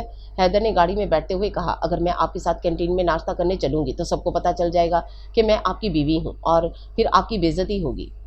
तो पता चल जाने दो, मुझे इससे कोई फ़र्क नहीं पड़ता, हैदर ने गाड़ी स्टार्ट करते हुए कहा। देखें, मैं जानती हूँ कि आपने ये शादी मुझसे हमदर्दी के तहत की है, तो फिर बराए मेहरबानी आप ये खाना पूरी मत करें, सारा ने समझाते हुए कहा। हैदर को उसकी बात सुनकर बेतहाशा गुस्सा आया और गाड़ी की स्पीड तेज़ कर दी। ये क्या कर रहे हैं आप? गाड़ी आहिस्ता करें, मुझे डर लग रहा है, सारा ने चीखते हुए कहा। लेकिन हैदर गाड़ी आहिस्ता करने के बजाय और तेज़ चलाने लगा, यहाँ तक कि यूनिवर्सिटी का गेट भी निकल गया। आप मुझे कहाँ लेकर जा रहे हैं? सारा ने डरते हुए कहा। लेकिन हैदर ने कोई जवाब नहीं दिया। मेहरबानी करके गाड़ी रोके, मुझे घर जाना है, सारा ने रोते हुए उससे कहा। हैदर ने गाड़ी एक सुनसान जगह पर रोकी जहां एक बहुत बड़ा सा बंगला था। हैदर ने गाड़ी का दरवाज़ा खोलकर सारा का हाथ पकड़ा और बाहर निकालकर बंगले के अंदर ले गया और एक कमरे में जाकर बेड पर धक्का दिया। अब बताओ किसके कहने पर कर रही हो ये सब? हैदर गुस्से से धाड़ा। सारा खामोश रही, कोई जवाब नहीं दिया। मैं कुछ पूछ रहा हूँ तुमसे, हैदर ने गुस्से से कहा। ठीक है, अगर तुम नहीं बताना चाहती तो कोई बात नहीं, मैं नानी को फ़ोन करके कह देता हूँ कि मैंने रुखसती करवा ली है। अब हम लोग सीधा वलीमे पर मिलेंगे, हैदर ने धमकी देते हुए कहा। जब मैं आपके साथ रहना ही नहीं चाहती तो आप मेरे साथ ज़बरदस्ती क्यों कर रहे हैं? सारा ने रोते हुए कहा। तुम मुझे बताओ या नहीं बताओ, मुझे इससे फ़र्क नहीं पड़ता, क्योंकि तुम्हारी 3 दिन की रिपोर्ट मुझे बराबर मिल रही। ये 3 दिन तुमने अपनी बड़ी मामी के साथ गुजारे हैं ना। अब तुम मुझे बताओ या नहीं बताओ, ये तुम पर मुनहसर है, क्योंकि अब तुम यहाँ से कहीं नहीं जाओगी, हैदर ने धाड़ते हुए कहा। आप मेरे साथ ऐसा नहीं कर सकते, सारा ने रोते हुए जवाब दिया। मैं तुम्हारे साथ इससे भी बुरा कर सकता हूँ, मैं यहाँ से भाग जाऊँगी, मैं तुम्हारी टांगें तोड़ दूँगा, हैदर ने भी गुस्से से जवाब दिया। आप एक अच्छे इंसान हैं, अगर मैं आपके साथ रही तो आप बर्बाद हो जाएंगे, समझते क्यों नहीं मेरी बात? सारा ने बेबसी से कहा। हैदर ने गहरा सांस लेकर सारा को देखा। सारा, लोग तुमसे इस बात पर हसद करते हैं जिसका तुम्हें ख्याल भी ना हो। तुम्हारी सादगी, तुम्हारी आजिज़ी और तुम्हारी मुस्कुराहट, हत्ता कि तुम्हारा वो सुकून जो तुम्हारे हिस्से में आया है, वो हमेशा तुमसे हसद करेंगे। इसलिए उनकी परवाह नहीं करो, उनकी खुशनुदी तलाश नहीं करो, क्योंकि वो कभी तुमसे खुश नहीं होंगे। इतना कहकर हैदर कमरे में चला गया। थोड़ी देर बाद आया तो उसके हाथ में नाश्ते की ट्रे थी। आओ नाश्ता करो, हैदर ने नरमी से कहा। मुझे घर जाना है, सारा ने स्पाट लहजे में कहा। घर तो तुम अब नहीं जाओगी, बेहतर है जिद छोड़ दो और नाश्ता करो, हैदर ने समझाते हुए कहा। सारा नाराज़गी में रुख मोड़कर बैठ गई। तुम क्या चाहती हो? जैसे रात को खिलाया था वैसे ही अभी अपने हाथों से खिलाऊं, हैदर ने मुस्कुराकर कहा। जब तक आप मुझे घर नहीं लेकर जाएंगे तब तक मैं खाना तो क्या, पानी का एक कतरा भी हलक से नीचे नहीं उतारूंगी, सारा ने ज़िद्दी बनकर कहा। खाना ना खाना वो तुम्हारी मर्जी है, लेकिन अपना हक लेना वो मेरी मर्जी है। मैं जब चाहे तुमसे अपना हक ले सकता हूँ। आप ऐसा कुछ नहीं करेंगे वरना मैं अपनी जान दे दूंगी, सारा ने रोते हुए कहा। ठीक है, अगर तुम घर जाना चाहती हो तो बताओ, बड़ी मामी ने तुम्हें क्या कहा था, हैदर ने पूछा। सारा हैदर को बेबसी से देखने लगी। ऐसे क्या देख रही हो, बताओ ना, हैदर ने भवें उचकाकर कहा। वो बड़ी मामी बहुत दुखी हैं, उनको बहुत बुरा लगा कि मैंने आपसे शादी कर ली। देखें हैदर, मामू मामी और नानी वालों ने मुझे पाल पोस कर बड़ा किया, मुझे पढ़ाया लिखाया और यहाँ तक कि अपने बेटे का निकाह भी मुझसे करवाया। तो फिर आप ही बताएं कि मैं उनसे गद्दारी कैसे कर सकती हूँ, वो लोग मेरे अपने हैं, उनके बहुत एहसान है मुझ पर, सारा ने हैदर का चेहरा देखकर कहा। तो तुम उनके एहसान चुकाना चाहती हो, हैदर ने पूछा। तो सारा ने हाँ में गर्दन हिलाई। वो कैसे, हैदर ने पूछा। आप मुझे तलाक दे दें, मैं सारी ज़िंदगी नानी वालों के साथ रहूंगी, सारा ने मासूमियत से कहा। सारा, हैदर उठकर धाड़ा और हवा में हाथ लहराकर गुस्से से मुट्ठी बंद कर दी। आज तलाक का नाम लिया है, आइंदा लिया तो मुझसे बुरा कोई नहीं होगा, हैदर ने गुस्से से उसका मुंह दबोच कर कहा। वो अपनी मासूम सी बीवी की अकल का क्या करता है, जिसे दुनिया की चालबाजियों की समझ नहीं थी। आपसे बुरा कोई हो भी नहीं सकता, बहुत बुरे हैं आप, सारा ने रोते हुए हिचकियां लेकर कहा। हैदर ने गुस्से से सारा का बाजू पकड़ा और बाहर लाकर पटक कर गाड़ी में बिठाया। सारा का बाजू बहुत दर्द कर रहा था, पूरा रास्ता वो हिचकियों से रोती रही। हैदर ने स्पीड में गाड़ी दौड़ाई और आलमजेब हाउस के सामने रोकी। गुस्से से उसकी आंखें लाल हो रही थीं। कल वक्त पर यूं ही आ जाना और अंदर जाकर नाश्ता कर लेना, हैदर ने उसे बिना देखे कहा और गाड़ी जुन से भगा ले गया। सारा भागते हुए अपने कमरे में आई और दरवाज़ा लॉक करके फूट फूट कर रोने लगी। उसे बहुत तेज़ बुखार था। दिन के वक्त जरनब उसके कमरे में आई तो दरवाज़ा अंदर से लॉक था। जरनब ने दूसरी चाबी से दरवाज़ा खोला और सारा को चेक किया तो वो बुखार में तप रही थी। जरनब की सुबह ही पता चल गया था कि सारा घर आ चुकी है, लेकिन थोड़ी देर के लिए इसे इसके हाल पर छोड़ दिया। भाई, सारा को बहुत तेज़ बुखार है, जरनब ने फ़ोन पर कहा। तुम्हारी ये बेवकूफ़ कज़न बहुत ज़िद्दी है, किसी की नहीं मानेगी। तुम ऐसा करो, नानी को बुलाओ और खाना खिला कर दवाई दे देना। जी भाई, जरनब ने इतना कहकर फ़ोन बंद कर दिया और नानी का हाथ पकड़कर कमरे में ले आई। नानी ने उसके सर पर हाथ फेरा और उसके बाल ठीक किए। सारा, नानी ने प्यार से पुकारा तो सारा उठ बैठी। बेटा, तुम खाना खाकर दवाई ले लो, तुम्हें बहुत तेज़ बुखार हो रहा है, नानी ने प्यार से कहा। नानी का इतना कहना था कि वो उनके गले लगकर फूट फूट कर रो दी। नानी, वो बहुत बुरे हैं, सारा ने रोते हुए कहा। कोई बुरा? कौन बुरा है, नानी ने मुस्कुराते हुए कहा। नानी जानती थी कि सारा किसके बारे में बात कर रही है। दूसरी साइड पर हैदर भी फ़ोन पर सारी बातें सुन रहा था जो जरनब ने कॉल लगाकर साइड पर रख दिया था। नानी, आप नहीं जानती हैं इन्हें, सारा ने उंगलियां चटकाते हुए कहा। बेटा, तुम्हें बुखार है, खाना खाकर दवाई ले लो, फिर बात करते हैं, नानी ने समझाते हुए कहा। नानी, ना मुझे खाना खाना है और ना दवाई लेनी है, अच्छा है कि मैं मर जाऊं, वैसे भी मैं मनहूस हूँ, सब पर बोझ हूँ, कोई मेरी बात समझता ही नहीं, सारा ने रोते हुए हिचकियाँ लेकर कहा। दूसरी साइड पर हैदर मुठ्ठियाँ बनाकर लब भेज गया। बेटा, तुम्हें किसने कहा कि अपनी मामी के नक्शे कदम पर चलो, उनकी हर बात मानो। हैदर अब तुम्हारा शौहर है और तुम्हारे ऊपर फ़र्ज़ है कि तुम अब उसकी हर बात मानो। तुम्हारी मामी ने 2 दिन तुमसे मुस्कुराकर क्या बात की, तुम तो पूरी उनकी हो गई। मैंने तुम्हें पाला पोसा, तुम्हें बड़ा किया, तुम्हारी मामी की अहमियत मुझसे ज़्यादा हो गई। सारा, मेरे बच्चे, अपने अंदर थोड़ी समझदारी लाओ, कौन अपना है और कौन पराया है, उनको पहचानो, नानी ने समझाते हुए कहा। हाँ सारा, ताई अम्मी तुम्हें आबाद देखना ही नहीं चाहती, ये सिर्फ उनकी चाल है कि तुम हैदर भाई से तलाक लो। ज़ैनब फूफो से भी उनकी कभी नहीं बनी और जबरान भाई को तुम्हारे खिलाफ मोहरा बनाकर इस्तेमाल कर रही हैं। जरनब ने कहा। ये तुम कैसे कह सकती हो कि वो मुझे इस्तेमाल कर रही हैं, सारा ने जरनब को देखकर कहा। चाहे तो आजमा लो, जरनब ने मुस्कुराकर कहा। बेटा, जबरान मेरा पोता था इसलिए उसकी कदर समझते हैं, लेकिन अब तुम्हारा शौहर हैदर है, वो बहुत अच्छा इंसान है, इसलिए उसकी कदर करो। चलो अब जल्दी से खाना खा लो, नानी ने उसके सर पर हाथ फेर कर कहा। नानी, मेरा बिल्कुल भी दिल नहीं करा खाने को, मैं दवाई ले लेती हूँ, सारा ने कहा। अच्छा फिर दूध से दवाई ले लो, जरनब ने दूध का ग्लास आगे बढ़ाकर कहा। जहर दे दो मुझे तुम, सारा ने उसे घूर कर कहा, क्योंकि दूध से उसे एलर्जी थी। मैं हैदर भाई को बुला लूँ, जरनब ने उसे तंग करते हुए कहा। नानी समझाए इसे, सारा ने रूहानसी होकर कहा और दूध का ग्लास लेकर दवाई खाने लगी, जैसे जरनब जादू की छड़ी घुमाएगी और हैदर सामने आ जाएगा। सुबह से दोनों मियाँ बीवी ने मुझे रेफरी बनाकर रखा हुआ है और इन मैडम को कुछ पता ही नहीं कि घर में आजकल क्या हो रहा है। तुम्हें कुछ भी खबर है, जरनब ने बेड पर बैठते हुए कहा। क्या हो रहा है घर में, सारा ने दूध का ग्लास ख़त्म करते हुए कहा।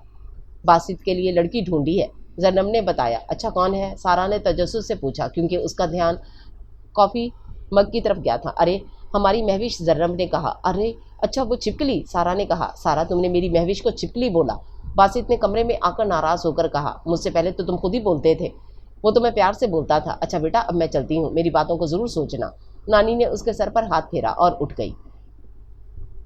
बासित नानी का हाथ पकड़कर कमरे में छोड़ आया।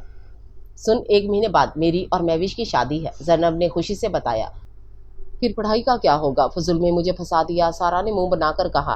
पढ़ाई शादी के बाद भी होगी, जरनब ने अपने मोबाइल पर फ़ोन काट कर कहा, ये तुमने किसका फ़ोन काटा? सारा ने पूछा। हैदर भाई का। इन्हें तुम्हारी बहुत फिक्र थी, इसलिए नानी को बुलाकर सारी बातें इन्हें भी सुनानी पड़ी। बड़ी ही कोई कमीनी इंसान हो। ये तो बताओ आज तुमने छुट्टी किस खुशी में की? सारा ने उसका बाजू पकड़कर कहा, अरे मुझे हैदर भाई ने मना किया था साथ चलने से। वो तुम्हें अकेले अपने साथ लेकर जाना चाहते थे, बस इसलिए। और मुझे वैसे भी घर में बैठकर असाइनमेंट बनानी थी। जरनब ने तफसील बताते हुए कहा। सारा ने उसे दोनों हाथों से लानत दी। थैंक यू, जरनब ने मुस्कुराकर जवाब दिया। सब रात का खाना खा रहे थे, उसी वक्त हैदर चला आया। आओ बेटा, बिल्कुल सही वक्त पर आए हो, आओ खाना खाओ हमारे साथ। खुरम मामू ने कहा, जी मामू, बहुत भूख लगी है मुझे, हैदर ने कहा और कुर्सी खींचकर बैठ गया। सारा भी नज़रें नीचे करके खामोशी से खाना खा रही थी। बुखार की वजह से वो बहुत कमज़ोर लग रही थी। वैसे खैरियत से आना हुआ? मामू ने पूछा। जी मामू, बस सारा की असाइनमेंट बनाई थी, वही देने आया था, हैदर ने कहा।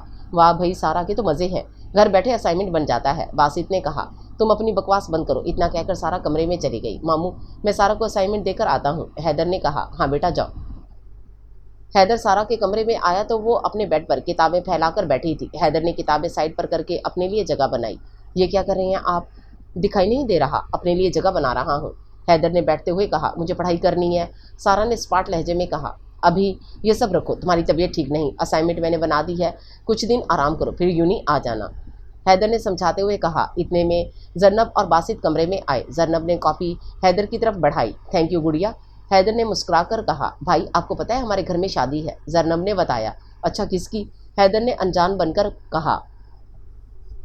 नहीं करें भाई, आपको सब पता है, जरनब ने शर्माते हुए बताया। अच्छा बताओ, मेरी गुड़िया को कैसा तोहफा चाहिए? हैदर ने कॉफ़ी पीते हुए कहा। मैं आपसे क्या मांगूँ, आपको जो मर्जी है वही दे दे, जरनब ने उंगलियां चटकाकर कहा। चलो फिर, मुझे जो पसंद आएगा मैं वही लूँगा अपनी गुड़िया के लिए।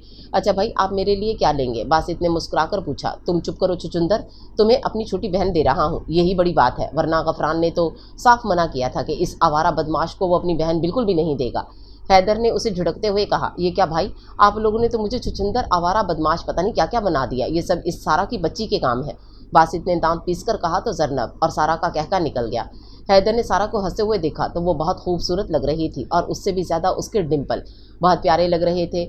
हैदर को वो इस वक्त बहुत प्यारी लगी। थैंक यू बासित, हैदर बासित से मुखातिब हुआ। वो क्यों भाई? बासित ने हैरानी से कहा। मेरी सारा को हंसाने के लिए, इतना कहकर हैदर चला गया। ओहो, लगता है किसी को किसी के डिम्पल बहुत प्यारे लग रहे थे, जरनब ने सारा को तंग करते हुए कहा तो सारा ने तकिया उठाकर जरनब को दे मारा। जरनब हंसकर भागते हुए कमरे से चली गई।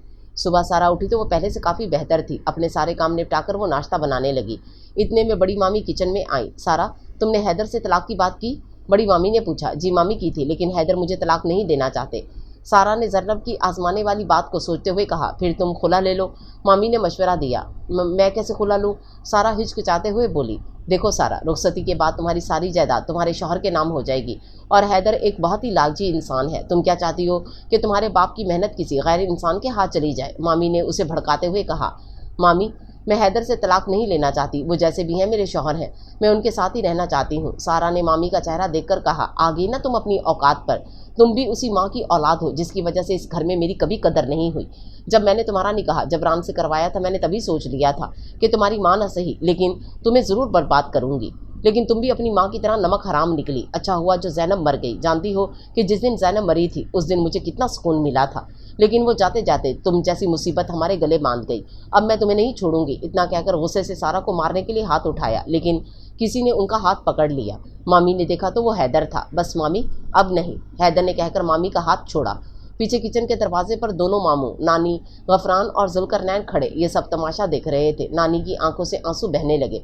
हैदर ने सारा का हाथ पकड़ा और नानी के पास लेकर आया। नानी, मैं सारा को हमेशा के लिए इस घर से लेकर जा रहा हूँ, आप बस दुआ दें, हैदर ने नानी के सामने सर झुकाते हुए कहा। तुम ठीक कह रहे हो बेटा, सारा को यहाँ से लेकर जाओ, इसी में इसकी भलाई है। मुझे नहीं पता था कि इस घर के लोग मेरी ज़ैनब के लिए अपने दिल में इतना बुग़्ज़ रखते हैं। नानी ने हैदर और सारा के सर पर हाथ रखकर कहा। बेटा, मैंने अपनी ज़िंदगी जी ली है, ये घर अब तुम्हारा है, मैं यहाँ से कुछ भी नहीं लेकर जाऊँगी। नानी बड़ी मामी से मुखातिब हुई। बेटा जाओ यहाँ से, अगर तुम्हें अपने माँ बाप से ज़रा भी लगाव है तो दोबारा कभी इस घर की दहलीज पार मत करना।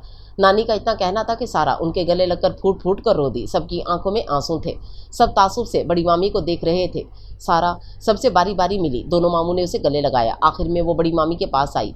मामी, मुझे माफ़ कर दें। सारा कोई गलती ना होने के बावजूद हाथ जोड़कर माफ़ी मांगने लगी। मामी ने नफरत से सर झटक कर चली गई। इतनी नफरत भरी थी उनके दिल में सारा के लिए। सारा रोते हुए बाहर की तरफ बढ़ गई। हैदर ने उसके लिए गाड़ी का दरवाज़ा खोला तो वो खामोशी से बैठ गई। वो सारा रास्ता हिचकियों से रोती रही। हैदर ने भी उसे रोने दिया। हैदर फ़ोन पर अपने दादा दादी को सब बता चुका था। वो लोग जब घर पहुंचे तो दादा और दादी लाउंज में बैठे थे। दादी ने उसकी ऐसी हालत देखकर गले लगाया। बेटा, जो होता है अच्छे के लिए होता है, सब कुछ भूलकर अपनी नई जिंदगी शुरू करो। हैदर, सारा को अपने कमरे में ले जाओ, दादी ने हैदर से कहा। हैदर सारा को अपने कमरे में ले गया। वो मुसलसल हिचकियां लेकर रो रही थी और ज़्यादा रोने के बायस उसे फिर से बुखार आ गया था। सारा, प्लीज़ अब रोना तो बंद करो। हैदर, नानी की तबीयत ठीक है, आप इन्हें हमेशा के लिए मेरे पास लेकर आ जाएं। सारा ने हैदर का हाथ थामकर कहा, ठीक है, मैं नानी को लेकर आ जाऊंगा। तुम नाश्ता करोगी? हैदर ने पूछा। तो सारा ने नफ़ी में गर्दन हिलाई। सारा, तुमने रात को भी खाना नहीं खाया था, सिर्फ दूध पिया था, और देखो अभी भी तुम्हें कितना तेज़ बुखार है। हैदर ने उसकी पेशानी पर हाथ रखकर कहा। इतने में मुलाजमा नाश्ता लेकर आई। हैदर ने नाश्ते की ट्रे दरवाजे से ली और दरवाज़ा बंद कर दिया। उसने सारा के सामने रखी ट्रे और अपने हाथ से निवाले बनाकर खिलाने लगा। 2-3 निवाले खाने के बाद सारा ने मना कर दिया। हैदर ने उसे दवाई दी और कंबल ओढ़ाकर सुला दिया। वो लाइट बंद करके कमरे से बाहर आया तो उसे लाउंज से बातों की आवाज़ें आ रही थीं। जाकर देखा तो लाउंज में खुरम मामू और गफरान बैठे हुए थे। हैदर को देखकर उठ खड़े हुए। बेटा, सारा कहाँ है? हमें उससे माफ़ी मांगनी है, खुरम मामू ने कहा। मामू, वो अभी सो रही है और आप क्यों माफ़ी मांग रहे हैं? आपकी कोई गलती नहीं है, हैदर ने कहा। नहीं हैदर, शुरू से ही अम्मी का रवैया सारा के साथ बहुत बुरा था। हमने भी यही सोचकर नहीं रोका कि वो जबरान के सदमे में है, लेकिन वो फूफो के लिए अपने दिल में नफरत रखकर बैठी थी, गफरान ने अफसोस से कहा। हाँ बेटा, सारा ने भी इस औरत को बहुत इज्जत दी, लेकिन इससे उसे इज्जत रास नहीं आई, खुरम मामू ने कहा। पीछे सारा आंखों में आंसू लिए उनकी बातें सुन रही थी। हैदर ने देखा तो उसका हाथ पकड़कर लाउंज में ले आया। सारा अपने मामू के सीने से लगकर फूट फूट कर रो दी। मामू, आप नानी को हमेशा के लिए मेरे पास लेकर आ जाएं, वो बहुत तकलीफ़ में है। उसके बाद मैं ज़िंदगी में आपसे कभी कुछ नहीं मांगूंगी, मुझे किसी से कोई गिला नहीं। सारा ने रोते हुए कहा। बेटा, वो मेरी भी माँ है, फिर मैं अपनी माँ के कहीं और कैसे रहने दे सकता हूँ? मामू ने रोते हुए कहा। सारा, तुमने हम सबको माफ़ कर दिया, गफरान ने कहा। आप लोग तो बहुत अच्छे थे, हमेशा मेरा ख्याल रखा, फिर आप माफ़ी क्यों मांग रहे हैं? सारा ने कहा। मैंने तुम्हारी मामी को तलाक दे दी है, खुरम मामू ने अफसोस से कहा। सारा को यह सुनकर झटका लगा। मामू, ये आपने क्या किया? अब मामी कहाँ जाएंगी? सारा ने दुख से कहा। वो औरत इसी लायक थी, तुम्हारे जाने के बाद भी मैंने उसे बहुत समझाया, लेकिन फिर भी वो तुम सबको बुरा भला कह रही थी। उसके सर पर तलवार लटकी हुई थी, फिर भी वो नहीं समझी। अब जब अपने भाइयों के घर जाएगी और दर दर की ठोकरें खाएगी तब उसे पता चलेगा किसी औरत का दुख क्या होता है। मामू ने भी दुख से कहा। गफरान भाई, आपने क्यों नहीं रोका मामू को? सारा ने रोते हुए कहा। अम्मी और बाबा की बातें कमरे के अंदर हुई थी, इसलिए हमें कुछ पता नहीं चला, वरना मैं ज़रूर रोकता। मुझे भी इस बात का अफसोस है कि बाबा बहुत जल्दबाजी कर ली, गफरान ने कहा। मैंने कोई जल्दबाजी नहीं की, मेरी बहन को बर्बाद करने में कोई कसर नहीं छोड़ी थी उस औरत ने, और आज मेरी माँ की हालत की जिम्मेदार भी तुम्हारी माँ है। खुरम मामू ने गुस्से से चिल्लाकर कहा। अच्छा बाबा, आप गुस्सा तो नहीं करें। गफरान खुरम साहब को अपने साथ लगाकर बोला। नानी, क्या हुआ है? वो ठीक तो है ना? सारा ने परेशानी से कहा। दादी का ब्लड प्रेशर हाई हुआ है, जुल्करनैन और बासित दादी को लेकर अस्पताल गए हैं, साथ में हुस्ना और जन्नब भी गई हैं, गफरान ने बताया। इतने में गफरान के मोबाइल पर बासित का फ़ोन आया। क्या? फ़ोन कान से लगाकर गफरान चौंका और फ़ोन बंद कर दिया। सारा, तुम चलो, तुम्हें नानी बुला रही हैं, गफरान ने नज़र चुराते हुए कहा। गफरान ने खुरम साहब और हैदर को इशारा किया। वो समझ गई कि नानी अब नहीं रही। जी चलें, मुझे जाना है नानी के पास। सारा, मैं तुम्हारी चादर लेकर आता हूँ, हैदर ने कहा और अंदर से चादर लाकर उसे ओढ़ाई। जब वो लोग आलमजेब पहुंचे तो वहाँ बहुत से लोगों का रश लगा हुआ था। हर कोई जाफ़र साहब और जुल्करनैन को दिलासे दे रहे थे। हैदर, क्या हुआ? यहाँ इतने सारे लोग क्यों जमा हैं? सारा ने परेशान होकर कहा। तुम अंदर चलो, हैदर ने सारा को अपने हिसार में लेकर कहा। जब वो अंदर गई तो एक वजूद सफ़ेद चादर में लिपटा हुआ था। सारा कांपते हुए करीब गई और चेहरे से चादर हटाई और चेहरा देखकर चीख मारकर बेहोश हो गई। हैदर सारा के पीछे ही खड़ा था, फ़ौरन उसे थाम लिया और अपनी बाहों में उठाकर कमरे में लाकर बेड पर लिटाया। चेहरे पर पानी के छींटे मारे, लेकिन उसे होश नहीं आया। जिस वक्त नानी को लेकर जा रहे थे उसी वक्त सारा को होश आया। सारा दौड़कर बाहर आई तो नानी को लेकर जा चुके थे। वो धाड़े मार मार कर रोने लगी। हुस्ना और जरनम ने उसे गले लगाकर दिलासा दिया, लेकिन सारा रात तक रोती रही। जब सारे मर्द वापस आए तो सारा दौड़कर खुरम मामू के गले लग गई। मामू, ये सब मेरी वजह से हुआ है, सारा ने रोते हुए कहा। नहीं बेटा, ये सब अल्लाह की मर्जी थी, मामू ने जवाब दिया। हैदर, घर चले? सारा हैदर से मुखातिब हुई। बेटा, वो औरत इस घर में नहीं है, अब तुम्हें इस घर से जाने की कोई ज़रूरत नहीं, खुरम मामू ने कहा। मामू, नानी ने मुझे वसीयत की थी कि मैं इस घर में दोबारा नहीं आऊँ। जब नानी ही नहीं रही तो अब मैं यहाँ रहकर क्या करूँ? सारा ने रोते हुए कहा। बेटा, हम भी तुम्हारे अपने हैं, ये घर भी तुम्हारा है, अब तुम्हें यहाँ कोई भी कुछ नहीं कहेगा, मामू ने कहा। मामू, अभी सारा की तबीयत ठीक नहीं है, मैं इसे कल लेकर आऊँगा, हैदर ने कहा। ठीक है बेटा, जैसे तुम्हारी मर्ज़ी। हैदर के दादा दादी पहले ही जा चुके थे। हैदर सारा को अपने हिसार में लेकर बाहर आया और उसे गाड़ी में बिठाया। फिर गाड़ी स्टार्ट करके घर के लिए निकल गए। घर पहुंचकर सारा को ज़बरदस्ती खाना खिलाया और नींद की गोली खिलाकर सुला दिया। जब देखा वो सो गई तो सिगरेट का पैकेट और लाइटर उठाया और बालकनी में चला आया। सुबह जब हैदर सोकर उठा तो सारा कमरे में नहीं थी, शायद वो नीचे गई थी। हैदर तैयार होकर नीचे आया तो वो दादा दादी से बातें कर रही थी और बहुत उदास थी। सारा नाश्ता किया? हैदर ने पूछा तो सारा ने नफ़ी में गर्दन हिलाई। तो चलें सब नाश्ता करते हैं, हैदर ने मुस्कुराकर कहा। दादी उठने लगी तो सारा ने हाथ पकड़कर इन्हें खाने की टेबल पर ले आई।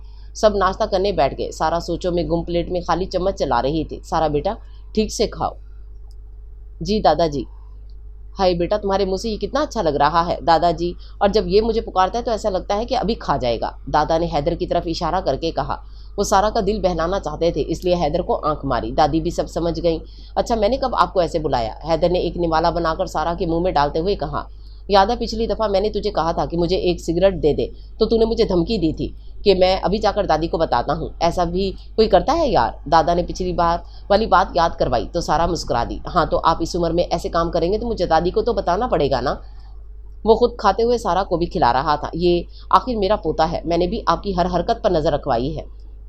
तुम तो बात ही मत करो, जब जवानी में मीटिंग के लिए लंदन जाता था तो तुमने मेरे पीछे जासूस छोड़ रखे थे, दादा ने मसनूई गुस्से से कहा। हाँ, तो आपकी हरकतें भी तो ऐसी थीं, दादी ने भी घूर कर जवाब दिया। अच्छा, अब तो मेरा दिल जिगर गुर्दा सब तुम्हारे पास है, अब तो भूल जाओ इन बातों को, वरना फिर बच्चों के सामने लड़ाई हो जाएगी, दादा ने इल्तजा करते हुए कहा। दादा दादी की बातें सुनकर सारा मुस्कुराई। सब उसे खुश देखकर मुतमईन हो गए थे। बेटा तुम बताओ, मैं ठीक कह रहा हूँ ना? दादा ने सारा से पूछा। बिल्कुल भी नहीं दादाजी, अगर हैदर भी ऐसी हरकतें करेंगे तो मैं नहीं छोड़ने वाली इन्हें। इतना कहकर हैदर को देखकर जुबान दांतों तले दबा दी। हैदर उसे मुस्कुराकर देख रहा था। वो उसे बातों के दौरान नाश्ता करवा चुका था। अब चले नानी के घर, हैदर ने कहा तो सारा फिर उदास हो गई। 3 दिन तक लगातार वो लोग नानी के घर जाते रहे। इसी दौरान हैदर का काफ़ी काम पेंडिंग में जमा हो गया था। सारा आज यूनी जाने के लिए तैयारी करो, हैदर ने तैयार होते हुए कहा। अभी जरनब भी नहीं जा रही, फिर भी मैं जाकर क्या करूं? फिर कब जाने का इरादा है? हैदर ने पूछा। 10 दिन गुजर कर जाए, सारा ने जवाब दिया। पक्का ना? फिर कोई बहाना नहीं सुनूंगा। बिल्कुल पक्का, सारा ने जवाब दिया। वैसे कुछ दिनों पहले तुमने दादाजी से क्या कहा था कि अगर मैं भी कोई ऐसी वैसी हरकत करूंगा तो तुम मुझे भी नहीं छोड़ोगी? हैदर ने उसकी तरफ कदम बढ़ाते हुए कहा। वो तो ऐसे ही जुबान फिसल गई थी। सारा भी पीछे कदम लेते हुए दीवार से टकरा गई। और अगर मैं सच में करूँ तो? हैदर ने करीब आकर दीवार के दोनों साइड हाथ रखकर रास्ता बंद करते हुए कहा। सारा ने अपनी आंखें सख्ती से बंद कर दी।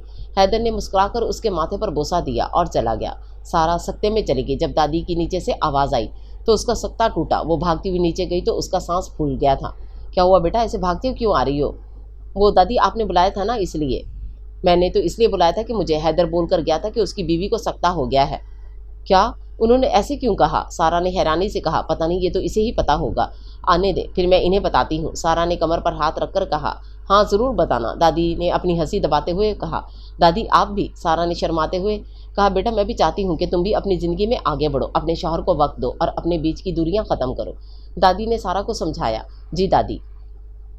शाम को हैदर ऑफिस से घर आया तो सारा किचन में खाना बना रही थी। हैदर ने उसे पीछे से डराया और सारा को पता ही नहीं चला कि हैदर उसके पीछे खड़ा है। एकदम से सारा डरकर उछली और सालन का चम्मच हाथ से छूटकर गिर गया। आपने तो मुझे डरा ही दिया हैदर, अभी मुझे हार्ट अटैक हो जाता, सारा ने सीने पर हाथ रखकर कहा। अच्छा तुम क्यों खाना बना रही हो, मुलाजमा कहाँ है? हैदर ने पूछा। आज वो छुट्टी पर है तो सोचा कि आज मैं ही खाना बना लूँ। दादी की तबीयत भी ठीक नहीं है, वो अपने कमरे में आराम कर रही थी। मैं बहुत बोर हो रही थी, मुझे बहुत तन्हाई महसूस हो रही थी। सारा ने उसकी एक ही सांस में पूरी तफसील बता दी। हैदर ने उसे देखकर गहरा सांस लिया। सारा, जब हमारे बीच की दूरी ख़त्म होगी तभी इस घर की तन्हाइयाँ दूर होंगी। इतना कहकर सारा को अपनी बाहों में उठा लिया और सीढ़ियाँ चढ़कर अपने कमरे की तरफ बढ़ गया। ये आप क्या कर रहे हैं, कोई आ जाएगा, सारा ने घबराते हुए कहा। कोई नहीं आएगा, दादा दादी अपने कमरे में हैं और मुलाजिम सारे जा चुके हैं। इतना कहकर अपने कमरे का दरवाज़ा खोला और वापस अपने पाँव से बंद कर दिया। हैदर सारा को बेड पर लिटाकर उस पर झुकने लगा तो सारा ने अपने दोनों हाथों से चेहरा छुपा दिया। सारा, तुम रोज़ाना बेड पर मेरे और अपने बीच तकिए की दीवार बनाती हो, फिर भी मैं तुम्हें कुछ नहीं कहता, लेकिन सोच लो फिर मैं तुमसे छोटी मोटी शरारतें करता रहूँगा। अगर आज भी तुम राज़ी नहीं हो तो कोई बात नहीं, मैं तुमसे ज़बरदस्ती नहीं करूँगा। इतना कहकर उसके ऊपर से हटने लगा, लेकिन सारा ने उसकी टाई पकड़ ली और अपनी नज़रें झुकाकर रजामंदी देकर अपना आप उसे सौंप दिया। हैदर ने भी मुस्कुराकर दोनों के बीच की दूरियां ख़त्म कर दी। सारा ने शादी के बाद भी हैदर के घर में परिंदों को दाना डालना नहीं छोड़ा। रोज़ सुबह फजर के बाद सारा और हैदर छत पर चले जाते और परिंदों को दाना डालते। सारा परिंदों को दाना भी डालती और इनसे बातें भी करती जाती। ये सब देखकर हैदर हंस देता। हैदर को उसका परिंदों के साथ बातें करना अच्छा लगता था और सारा उसके हंसने की परवाह किए बगैर अपने काम करती जाती, क्योंकि उसे ये सब करके सुकून मिलता था। 1 साल बाद सारा को बेटा हुआ, जिसका नाम हैदर ने दानियाल हैदर रखा। सब बहुत खुश थे। थैंक यू सारा, तुम्हारे कदम मुबारक है मेरे घर में, जो अल्लाह ने मुझे इतनी बड़ी नेमत दी। हैदर ने सारा को गले लगाकर कहा। दादा का इंतकाल हो गया था और दादी बीमार थी, लेकिन हैदर के बच्चों को देखकर खुश रहती थी और मुतमईन थी। जरनब और महविश की भी शादी हो गई थी। उसके बावजूद सारा और जरनब ने अपना एमफिल पूरा किया। हुस्ना आपी की एक बेटी थी और जरनब को बेटा हुआ था। महविश फिलहाल फारिग थी। मामू की फैमिली अधूरी थी लेकिन खुश थी। एक दिन हैदर को बड़ी मामी सड़क पर अपने आप से बातें करती हुई नजर आईं। उनकी हालत बहुत ख़राब थी, कपड़े फटे हुए थे और बाल बिखरे हुए थे। हैदर ने फ़ौरन गफरान को बुलाया। गफरान आया और अपनी माँ की हालत देखकर रो पड़ा। यार तू रो क्यों रहा है? हैदर ने उसे गले लगाकर कहा। तो क्या करूं हैदर, मैंने कभी नहीं सोचा था कि मेरी माँ इस तरह पागल बनकर सड़कों पर धक्के खाएगी। गफरान ने रोते हुए कहा। चल तू फिक्र नहीं कर, हम मामी को किसी अच्छे इदारे में दाखिल करवाते हैं। इनका अच्छे से इलाज करवाएंगे तो वो ठीक हो जाएंगी। बस ये बात अपने घर में किसी को नहीं बताना, मैं सारा को भी नहीं बताऊंगा। हैदर ने उसे तसल्ली देकर कहा। दोनों ने मिलकर मामी को ज़बरदस्ती गाड़ी में बिठाया। वो दोनों को सारे रास्ते मारने के लिए हाथ पैर चलाती रहीं। हैदर मामी को किसी अच्छे इदारे ले गया और वहाँ इनका इलाज शुरू करवाया, उनका हुलिया ठीक करवाया। हैदर और गफरान हर आए दिन मामी से मिलने जाते रहे थे, लेकिन वो अपने बेटे को नहीं पहचानती थी और मारने के लिए दौड़ती थी। गफरान घर में किस मुँह से अपनी माँ के बारे में बताता। हुस्ना और महविश को भी कुछ नहीं बताया, वरना शायद वो भी बर्दाश्त नहीं कर पाती, क्योंकि इन्हें पता था कि उनकी माँ ने कभी सारा के साथ अच्छा रवैया नहीं रखा। लेकिन फिर भी वो उनकी माँ थी। इन्हें इस हालत में देखकर वो दोनों जीते जी मर जाती।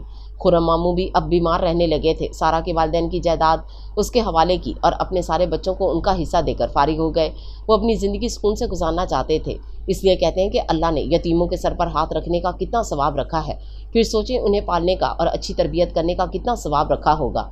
हम दौलत जायदाद और अनापरस्ती में कितना बहुत कुछ बुरा कर जाते हैं, और जब पानी सर से गुजर जाता है तो सिर्फ पछतावे ही के बगैर कुछ हाथ नहीं आता। जो लोग दूसरों की राहों में जुगनू बनकर रोशनी फैलाते हैं, उनकी खुद की राह रोशनी से मुनव्वर कर दी जाती है, और जो दूसरों की राहों को रोशनी से महरूम करते हैं वो खुद भी कहीं अंधेरों में खो जाते हैं।